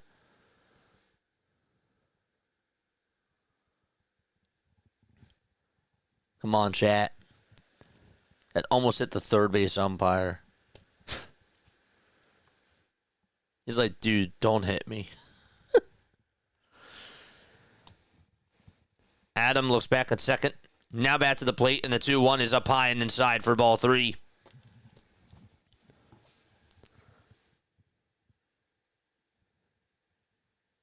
Drama here in San Diego. Phillies are 0 for 1 tonight with runners in scoring position. They're knocking on the door. And they'll have to wait a little bit longer as there's disengagement over at second base. No throw, though.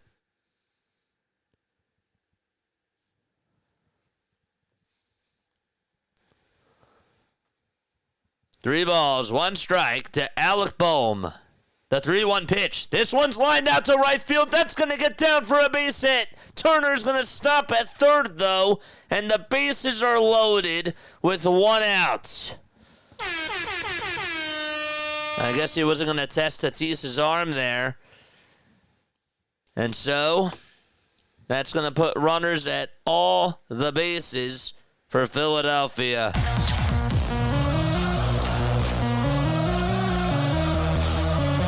lined into right.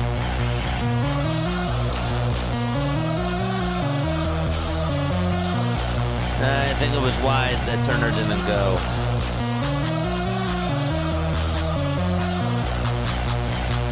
Here comes Nick Castellanos. He homered before. The pitch to Nick. It's grounded foul over towards the left side. Turner's at third, Harper's at second, and Bohm is at first base.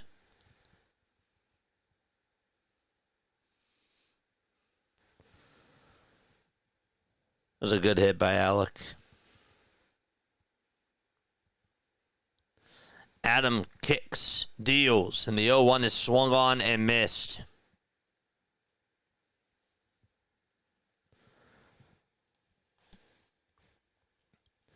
Up next is Max Kepler.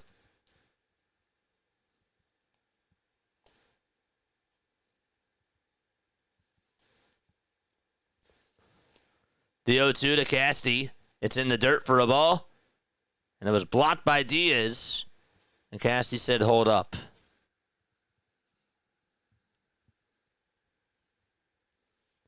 "20 pitches for Jason Adam in this inning.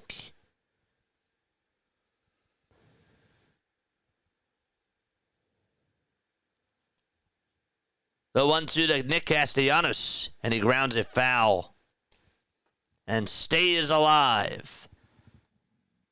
342 people watching. Get out of the shadows and hit that thumbs up button. Casty has hit 2 grand slams this year.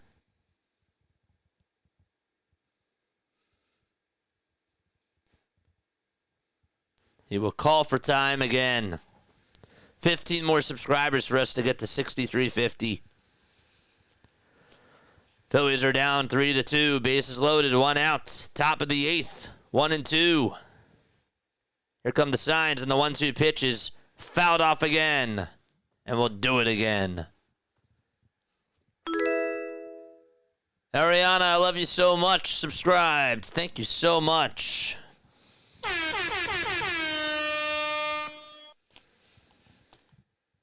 That's a really cool name. Ariana, I love you so much.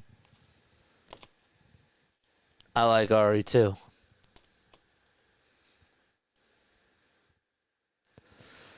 One-two pitch. It's low for ball 2. Nick is battling. Up next is Max Kepler.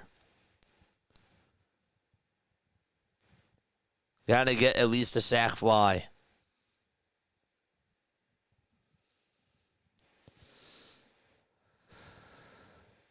The 2-2 pitch to Nick. Down and away for ball 3. And the count is now full. He thought about going. And he held up. The pitch of the ball game. Here it comes. Adam gets set at the belt. And the 3-2 on the way. This one's going to be grounded over towards the mound. The flip to home plate is in time. That's a 1-2 fielder's choice. And so, there's 2 away. Turner was out at the plate. A little cue shot over towards in front of home plate.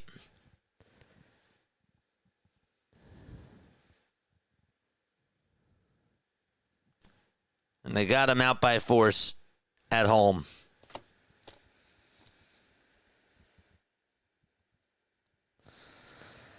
And so, there's 2 away, and Max Kepler is up.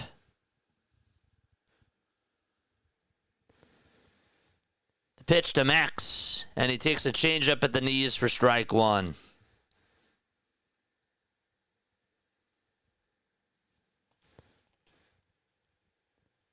Kepler has 3 grand slams in his career.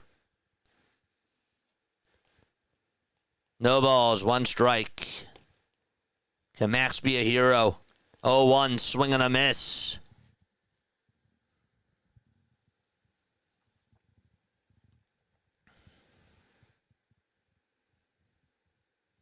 He'll step out of the box. He gets back into the box. Adam gets set at the belt. Kicks, fires, and the 0-2 is fouled away. On with a slider there.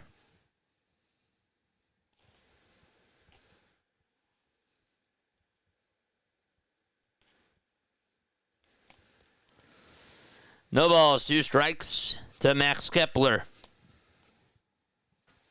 2 away in the top of the 8th, and time will be called by Jason Adam.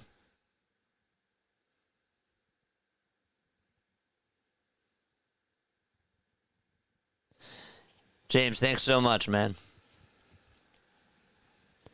0-2 pitch, way up high for a ball.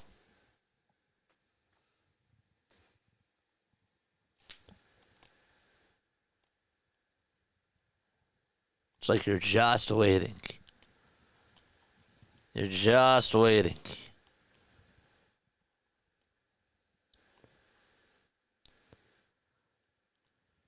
One, 2 to Kepler. It's outside again for ball 2. So the count is 2-2 now to Max.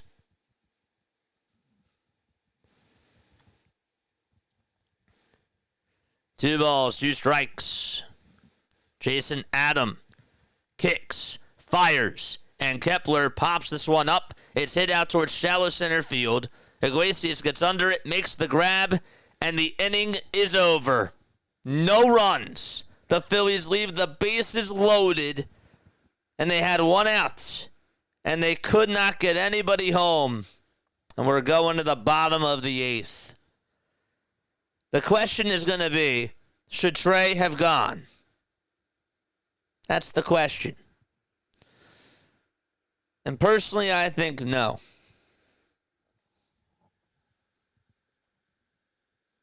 Should he have gone?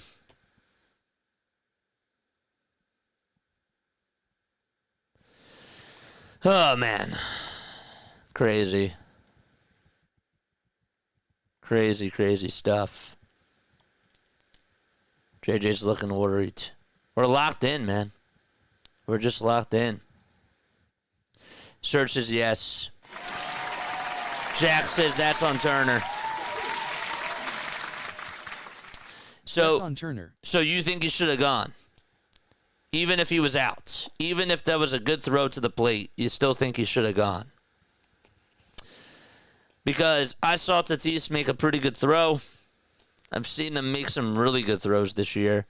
And I thought, I didn't think, like when I saw the replay of him over at third base, as soon as Tatis got the ball, I said he probably would have been out. So, Pacers says that Trey should have went. Apparently Trey can't run fast anymore in addition to no longer having power or defensive ability. If ever, what do we say? Better than the alternatives to search. Well, then we would have criticized him and said he shouldn't have gone there. If he was out at the plate, I don't know. What's Twitter saying about it? Max Lazar is going to pitch in the bottom of the 8th inning.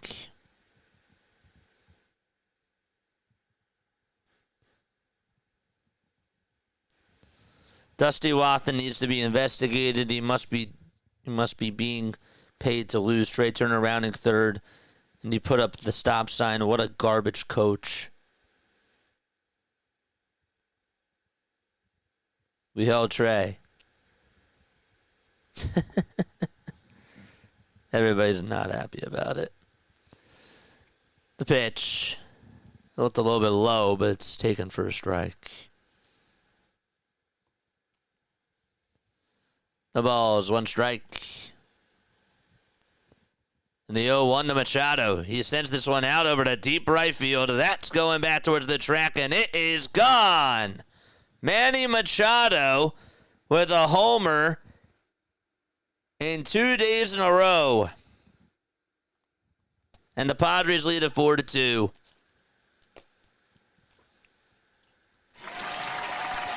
It's 4-2 San Diego. First of all, that pitcher is one of the slowest in the league, so he should have stolen on the Bohm hit. He didn't run right away. On the Bohm hit, he didn't run right away. Can't really say anything. I can't argue with you. So Machado gives them another run. And now Gavin Sheets is up and the pitch is taken for a ball. You skipped over my comment. Dude, the comments are flying. 17th homer this season for Manny Machado. The pitch, the 1-0 pitch is outside for ball 2. Gavin Sheets is up at the plate. 2 balls, no strikes. Lazar gets set at the Phillies' letters. The 2-0 pitch is fouled back towards the screen.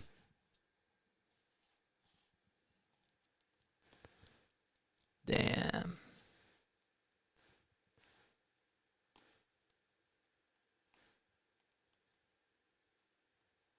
The 2-1 pitch. Line drive it out to right field. Castellanos slides and makes the catch. And there's 1 out in the bottom of the 8th. Nice catch by Nick Castellanos.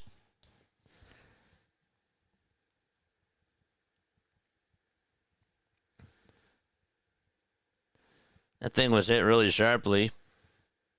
Casty did a good job. All right, Nick. So 1 away in the bottom of the 8th. And Xander Bogarts, who just loves hitting the Phillies this year, he's 3 for 3 on the evening so far. The pitch. It's a 97-mile-per-hour fastball that's in there for a called strike.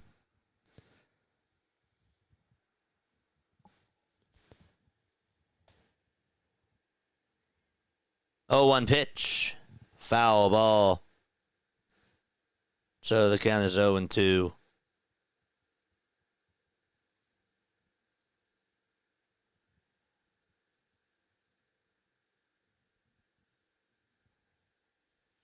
Robert Suarez is warming up in the bullpen.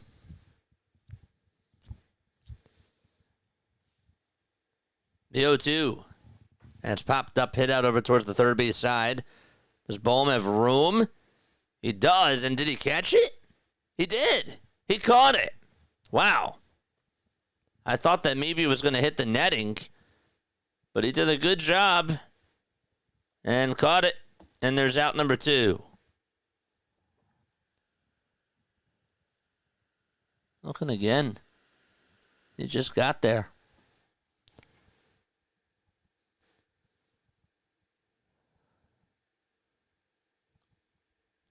Probably should have backed up a little bit more, but he made the catch. Jackson Merrill comes up, and Lazar throws the first pitch. It's taken for a ball, even though it was at the knees.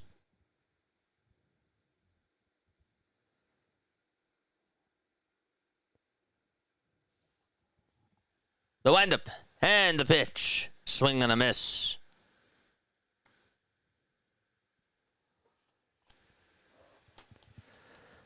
Five seconds left on the pitch clock. And the 1-1 delivery is fouled away. And so the count is 1-2. 13 more subs for us to get to 63.50. Let's go.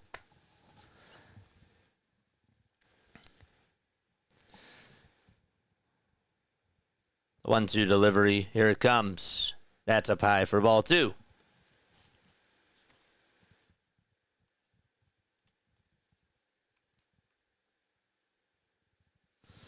The 2-2 pitch from Max Lazar. That's up high again for ball 3.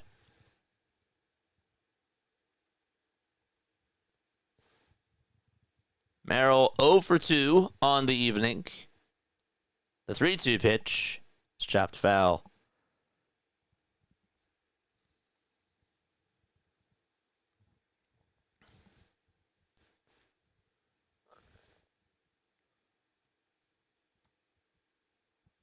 Next man up is Jose Iglesias. 3-2 pitch. It's a grounder. It's hit over to first base. It's bobbled by Harper at first, but then he picks it up and tags the bag. And there's out number 3. We're going to the top of the 9th. Manny Machado gives the Padres another run. And JT, Bryson Stott, and Brandon Marsh are due up to bat. All right, guys, after the game is done, come on for our post-game show. Would love to see what you guys have to say. 610-314-0844 is how you calling in to the show. All right, we will break everything down. We have a lot to discuss, and I really want to hear from you guys tonight. I do. Still got one more inning to go. All right, let's go. It ain't over.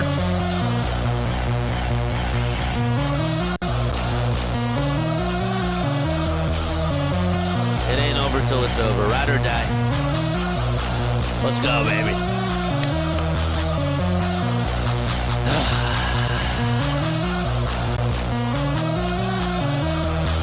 Let's go. All right, here we go to the top of the 9th inning. Robert Suarez is going to pitch.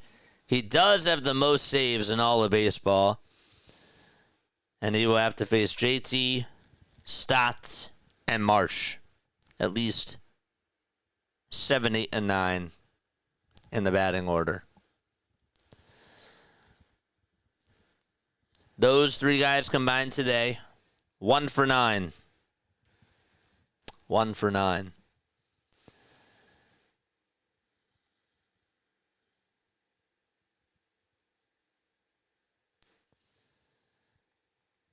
Robert Suarez this year, as he enters on into the ball game now. 1 second. Suarez on the season, 27 saves, a 3.63 earned run average, and 42 strikeouts as well.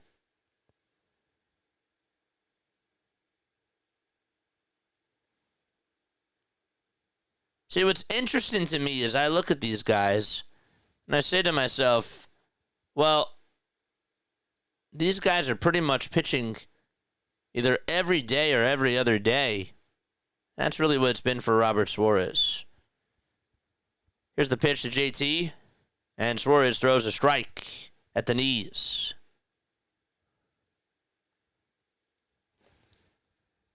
The ball is 1 strike to JT Realmuto, and the 0-1 to JT. It's flied out over towards shallow left field, and on the run to make the catch is the left fielder Sheets.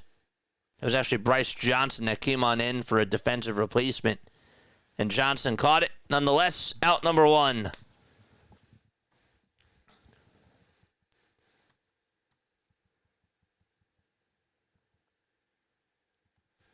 "42 strikeouts for Robert in 39 innings of work. Just 1 homer allowed this year. 1. Stott is up. And Suarez kicks, deals, and throws a strike on the outside edge at the knees. Stott 0 for 3 with a strikeout, a fielder's choice, and a ground out. 0-1 pitch is outside for a ball. It was a changeup at 91 miles per hour.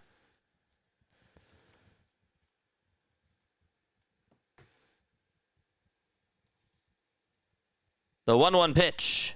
Check swing, did he go? No, he did not. The pitch was a little bit high. And it was also outside.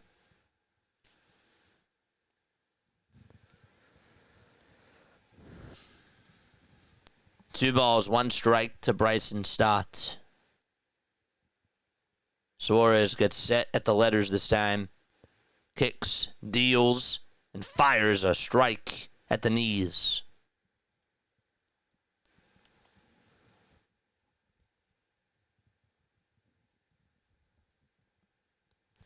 Up next is Brandon Marsh.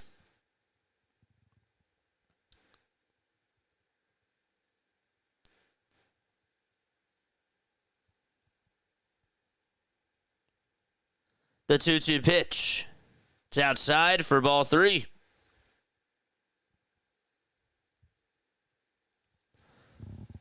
The count is now full.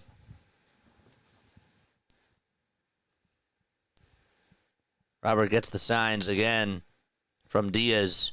And the payoff pitch. Foul ball by Bryson Stott as he stays alive.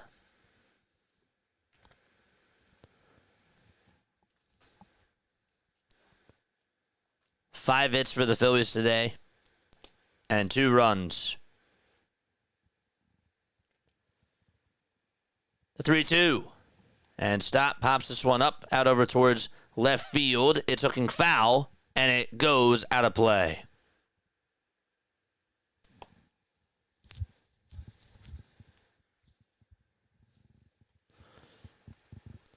This will be the 8th pitch of the at-bat to Stott.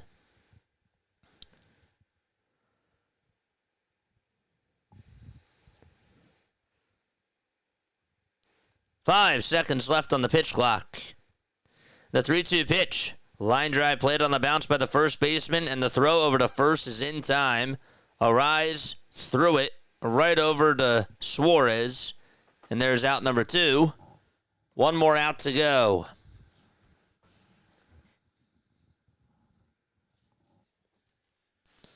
It's all up to Brandon Marsh.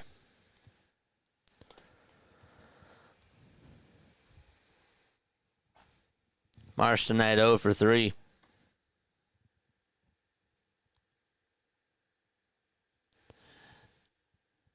If Marsh gets on, Trey Turner would be the tying run. The pitch on the way, swing and a miss on a fastball that was high. He's behind in the count 0-1.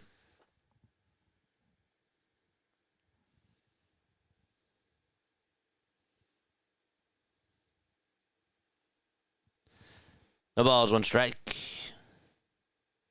And the pitch. Foul ball.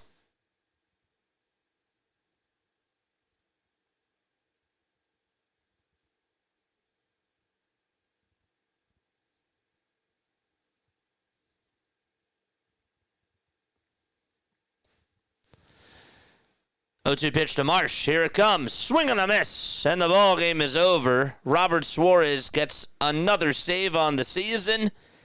And the Padres win by a final score of 4-2 and take game 1 of this series against the Phillies. That is another save in the books for Robert Suarez.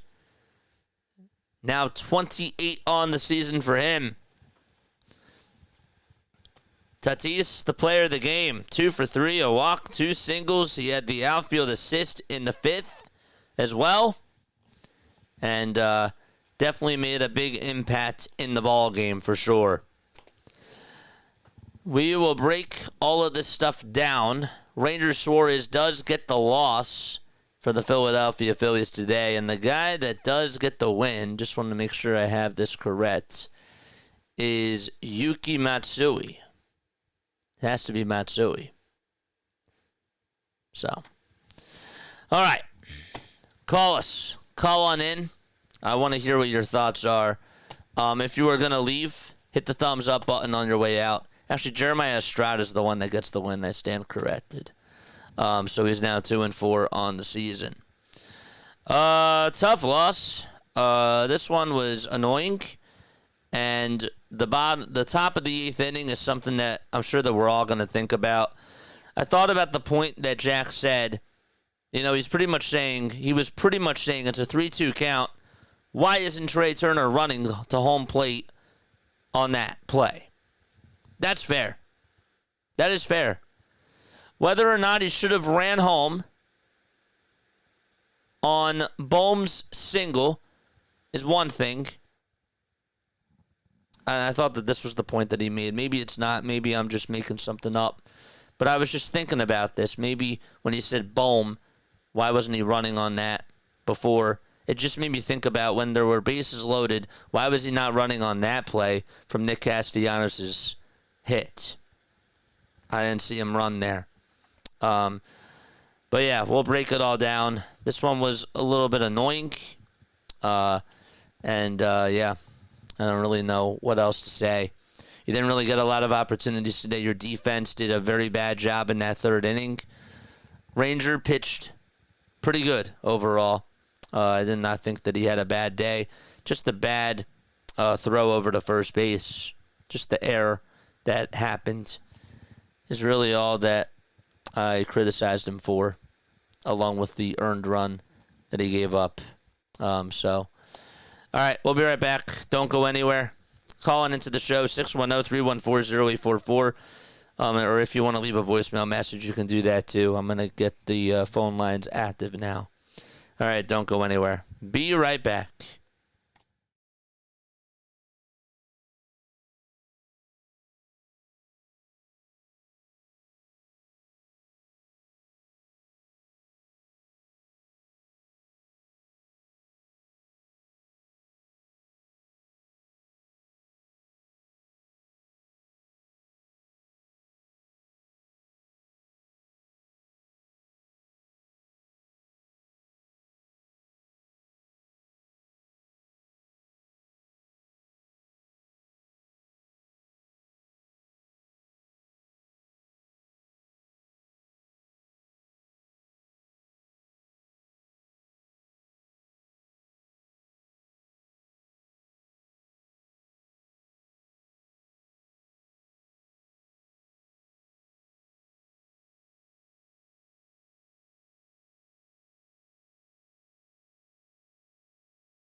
Graduated from Rowan University in the spring of 2022 with a sports communication and media degree.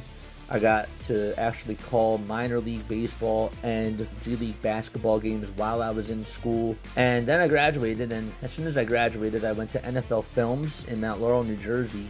And as much as I loved that experience, I missed putting on the headsets. I decided, you know what, talk is cheap. I have a laptop that's in my house, and so 21 months later, here we are, still on YouTube, calling games and building an incredible, loving community on here with the people that I call my Philly freaks with a capital P and a capital H. We go live for every single Phillies, Sixers, and Eagles game, and we do it like old school radio play-by-play style. I'm Jason Joseph, and this is Play-by-Play with JJ. I showed a swung on, barreled out to right field. Bye-bye baseball. That baby is long gone. Yeah, Phillies. Man, those Philadelphia Phillies, man. Tough loss today for the Philadelphia Phillies. They really just did not play well. They didn't play well at all. I thought that they just were very flat today. And after they put up 13 runs against the Giants in Game 3 of their series finale, you kind of figured that this was going to happen. And it did. Not really a surprise to me. Not really a time for me to yell, kick, and scream. But the one thing that was really annoying, and I do have to start off by saying this, is they didn't get a run in that 8th inning. Inexcusable, really. Bryce Harper had bases loaded too and just could not drive in a run. I think that was back in the 3rd or the 4th inning. I can't seem to remember right now. But Harper, with the bases loaded, just couldn't do anything and swung at the first pitch and got on top of it. That was a rally killer. And then in that 8th inning, really, just you weren't able to get a run home. Whether or not Turner should have ran there, I still think no. You can judge it for yourself and see on the replay if you should have ran on Alec Boehm's base hit. I didn't want to test out the arm of Tatis. He's a very good right fielder defensively and has a very good arm out in right field. He threw out JT over at second base on a pretty good play and had a very nice throw. But I just did not think that Turner should have went there. That's just me. But if you're saying that he should have ran before because of the count, then that's a different story. But I'm just talking about on the hit itself. But to the Nick Castellanos 3-2 count, you got to run. That's when you have to run. There's no excuse on that play. He needs to be running for whatever it is. You got to score. And Casty can't hit that dribbler. Can't hit that dribbler. Two things can be true. Casty can't do that, and Turner needs to run. Gosh. And then that Kepler at bat was awful. It was very, very bad. Schwarber also, this is going to not be talked about much, but Schwarber should have not gotten underneath that pitch. Thought that was also big as well. For him to not be able to drive the baseball there, you got to be better than that. I know that he homered earlier in the game, but he's part to blame as well. Let's go back to that 2nd inning, because that 2nd inning, I think I said it was the 3rd inning. It was the 2nd inning where they had those blunder of plays defensively. First of all, Alec Boehm should have been able to field that ground ball over at third base. Wasn't able to do it. And then Ranger, with that little sacrifice bunt that was hit by Jackson Merrill, that was a mistake too. That was absolutely a mistake. And then you ended up getting an RBI double from Xander Bogarts. And then I think that Suarez struck out Cronenworth after that to finally get the first out. But then you have another error. And that was it was another misplay. I can't seem to remember what ended up happening at that time. But anyhow, regardless, Just can't do that. Oh, yeah, I remember what it was. It was when JT had a nice throw over to short. Yes, it was played on a hop. But Trey still has to catch that. He can't take his eyes off the ball. And he has to make that swipe over at second base. I didn't think it was a bad throw. Thought it was a good throw for what it was. But, yeah. Just brutal loss. I don't really have too much to say about this. I just want to flush this one down. But you had 2 bad innings that were just bad baseball today. And that's pretty much all that I have for you. I don't know. I'm going to really call this an early postgame show tonight because I need to hit the sheets. I do. The annoying thing is that Burgett had 7 strikeouts, and their bullpen, which has been pretty good this year, went 5 1/3, gave up just 2 hits, and you couldn't get anything off of them. Jason Adams specifically, couldn't get anything off of him. He was leaking oil. And all you had to do was produce. Couldn't do that. This one was a little bit annoying. I'm not going to let it impact me because we still got a series to win. But not a good game by the Phillies overall. Just not a good game at all whatsoever. 610-314-0844 is how you call on into the show. Again, Ranger gets the loss. Ranger actually pitched really well today, for the most part. I know that I said he pitched okay. I actually thought that he pitched pretty well. Besides, in that second inning, he looked good. He looked fine out there. Rob also got a little bit lucky when he put in Tanner Banks in that 7th inning. They got the final out. I would have left Ranger out there, but that's something else that's not going to be talked about a lot today. But then who knows? Maybe you save Tanner Banks for the 8th inning, and Lazar doesn't give up that homer. We'll never know. Maybe that could have changed things for the 9th. I don't know. But I still don't think he managed a good game today either. But yeah, I don't have much for you tonight. I wish I did. But yeah. Calling into the show 610-314-0844. And yeah, that's how you call in. All right, hit up the phones. Let us know what you guys have to say. And I will be reading some messages in the meantime. I'll be doing that right now. Where is it? Phillies left 7 men on base. What were their stats with runners in scoring position? 1 for 4. 1 for 4. Maybe the reason why I don't really feel as bad about this game, and this may sound flawed, but I did watch the Diamondbacks struggle against this Padres bullpen yesterday, and it kind of made me think, well, the Phillies aren't really going to be hitting off of their bullpen, and so not saying that doesn't make me upset, not saying that doesn't make me mad, but that was sort of my expectation today. That was sort of where I stood. Good morning, good day, good night. Yeah. Captain Eagle Auto says, I have no thoughts. Let's, I thought I turned the D&D stuff off. Thought I did. Let's do this.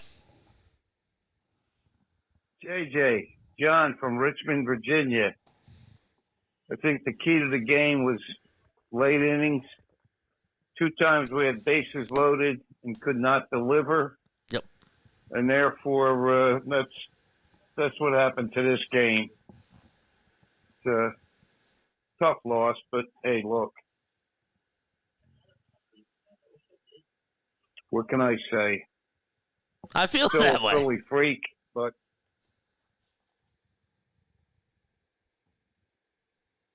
maybe tomorrow will be a better day. We will wait and see. Take care, my friend. You too, dude. Thank you so much for calling on in, as always. I do feel the same way. I don't really have much to say. I probably should be mad. I probably should be a little bit more direct with my frustration, but I've become numb with this baseball team, and I'm sort of like in a wait and see mode where I see how things go tomorrow. I feel like I need more in order for me to actually express emotions, if that makes sense. I don't think that they gave me enough today for me to be mad and for me to be upset, but I definitely understand where the frustration comes from. You should have gotten a run in that 8th inning, period. No matter how you slice it, should have gotten a run there. Bryce Harper has to produce with the bases loaded and when he was up. That's what you paid him for. He has to come through. Castellanos can't ground into that fielder's choice. Can't do that there. Trey should have been running there. Fine. Trey also should have been running on the pitch that was hit to Bohm. Fine. Okay with that.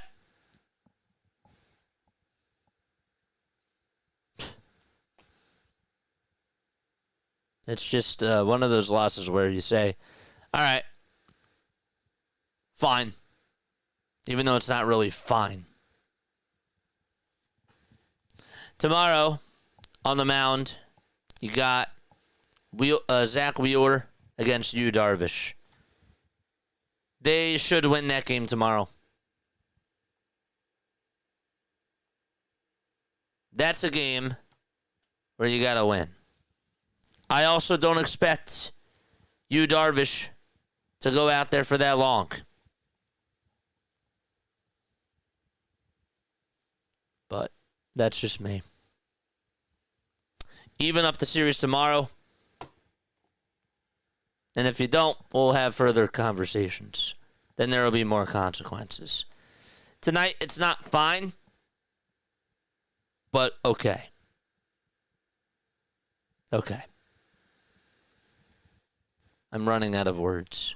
My gas meter on words is running on E. We beat ourselves.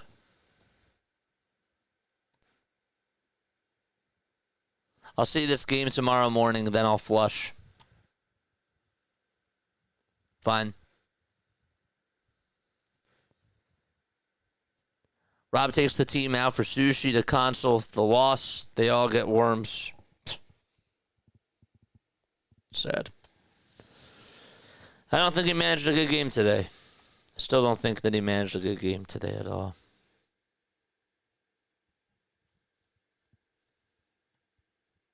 Every time we score a bunch of runs, the next game we can't do anything. That's just the theme. That's the pattern that we see every single day when it comes to this team. No. Crazy. No hits with runners in scoring position equals a loss. You know what's funny, though, Michael? They went 0 for 10 with runners in scoring position one time. I think it was like 5 days ago, and that they won that game, which is, I think, I'm not invalidating your point, but I just thought that was kind of funny. Andrew says that means that we're going to have 23 runs tomorrow. No, see, this is how you know that you're a true freak, okay? Because you think that they're going to get 23 runs tomorrow, but what's going to happen in hindsight is that you're going to have to wait till after the All-Star break to get the 23 runs, because that's just how they do it. It's whenever you don't expect them to put up a lot of runs. And then you go like, so that was the game. Next game after that, L. Yeah. Hard to say who has cost us more games, Turner or Romano at this point, says Doug. I still feel like, at the end of the day, like whether we look at Turner or not, I still thought that Kyle got underneath that pitch, and his timing was off. I'm not making excuses for Trey. He should have ran with the bases loaded, and he should have came on over to home plate. I don't know what he was doing there. And I'm not blaming Dusty for holding him up over at third. But Dusty also has to tell him, yo, you better. I mean, you got to go on this pitch. I mean, really, you shouldn't have to do that because Trey should know instinctually. But yeah, I don't know. I'm just babbling out words at this point. My memory days, we always go into the All-Star break on a low point too. We do. I'm really over Max Kepler now that we are at the halfway point. Yeah, I've been disappointed with Max. I think that that's a good point. That's something to bring up. Kepler really is not giving you a lot of production this year. At all. Started off the season good. And I liked getting him because I thought that maybe it was going to be like a prove it type of a deal. So I was fine with it in theory. But only if they were going to get another everyday outfielder. And Kepler is not that. This is not 2019. This is not 2017. We're in 2025. As much as I think, man, the years fly by and 2017 felt like it was yesterday. 8 years, man. Makes a big difference in baseball. It's a huge difference.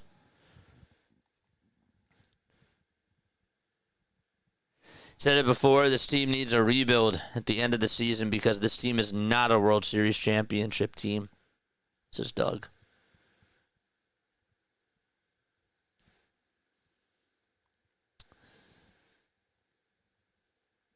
The teams that I see as a World Series team right now, and this always changes every single day. If we're talking about the East, or sorry, the NL, I only have two. The Dodgers and the Cubs. That's it. That's it. On this day, July 12th. Those are the only two teams that I could see going to the World Series. The Dodgers and the Cubs. Hate to say it.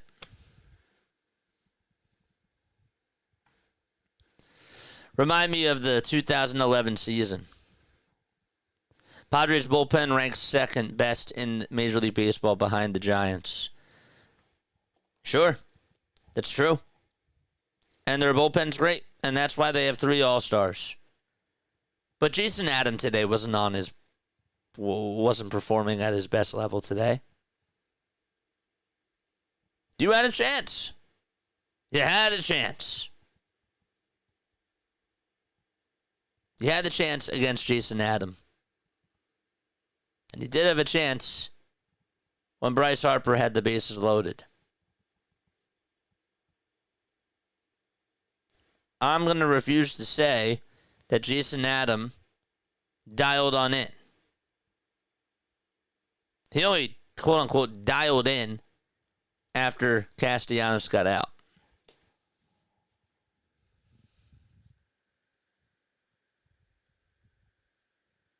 Offense cost him this game. I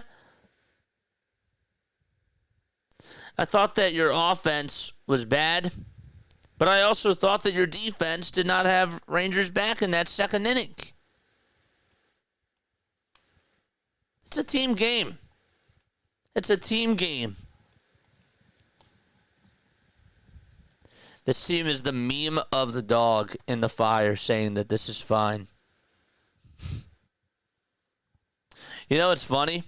That makes me think about Tanner Banks coming on in for the 7th inning just to get the final out.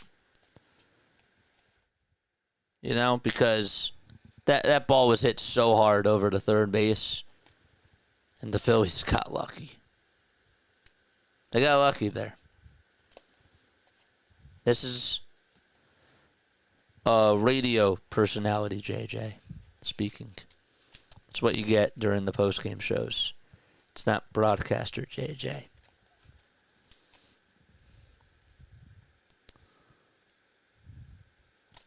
Yeah, why isn't Otto playing? Can somebody explain that to me, too? Where's Otto Kemp been? Because I think that's another valid question. Why isn't he playing? You know, I would take Otto Kemp any day over Max Kepler. That's a valid point. I'm happy somebody brought that up.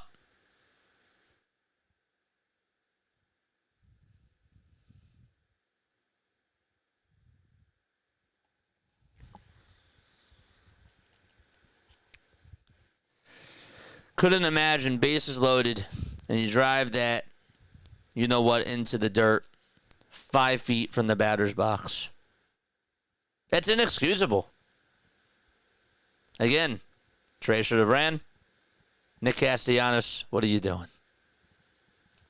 We talk about all the time in the NBA Finals, Game 1 of the 2018 season, LeBron shouldn't have made that pass, even though it was quote-unquote the right basketball move. And then George Hill has to make the second free throw. But obviously everybody remembers J.R. Smith's rebound and him not looking at the scoreboard. So it's like those three things add up. And nobody did their job.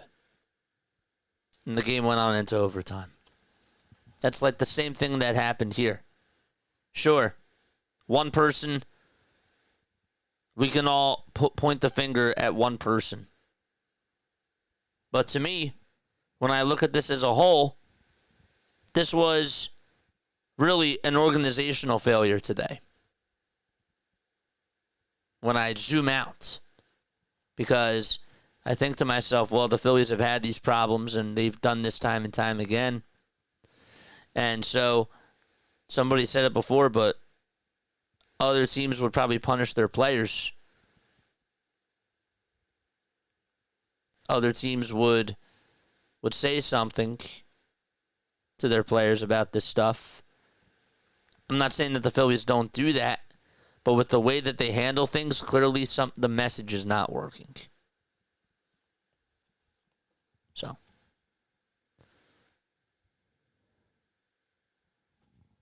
that's how I feel.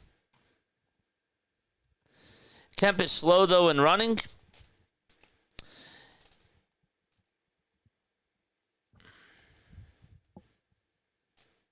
He gives you a better bat.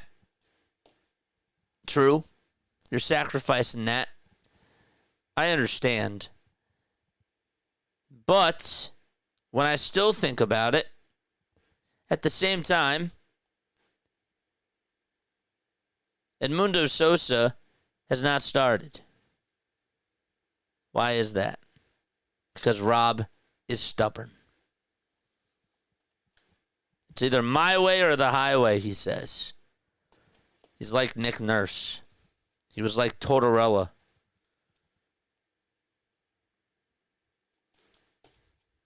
Thank God Tortorella's gone. But still. The Airs really did kill us. This was a team lost tonight. This was a team lost tonight. The Padres bullpen's great. I'm not diminishing them. But wouldn't you agree that they should have gotten a run in that 8th inning? Wouldn't you agree that even though the runs came in the 2nd inning, don't you think that the Phillies defense should have played better for Ranger? Because I do. Don't you also agree that Rangers should have finished out the 7th inning. Or at least faced our eyes. Because I think so as well. So, again, those are my thoughts. I'm going to hit the beds. And also, don't you think that Bryce Harper should have drove in that runner when he had bases loaded? Sure. I do too. Olympian, thank you so much for tuning on in. And shout out to you.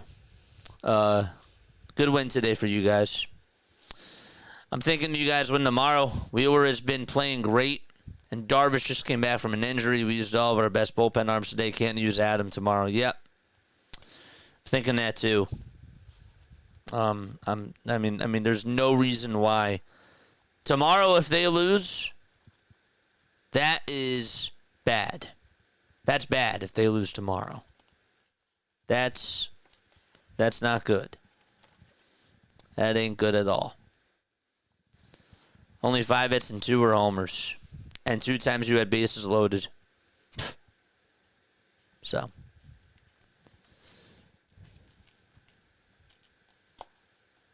But yeah.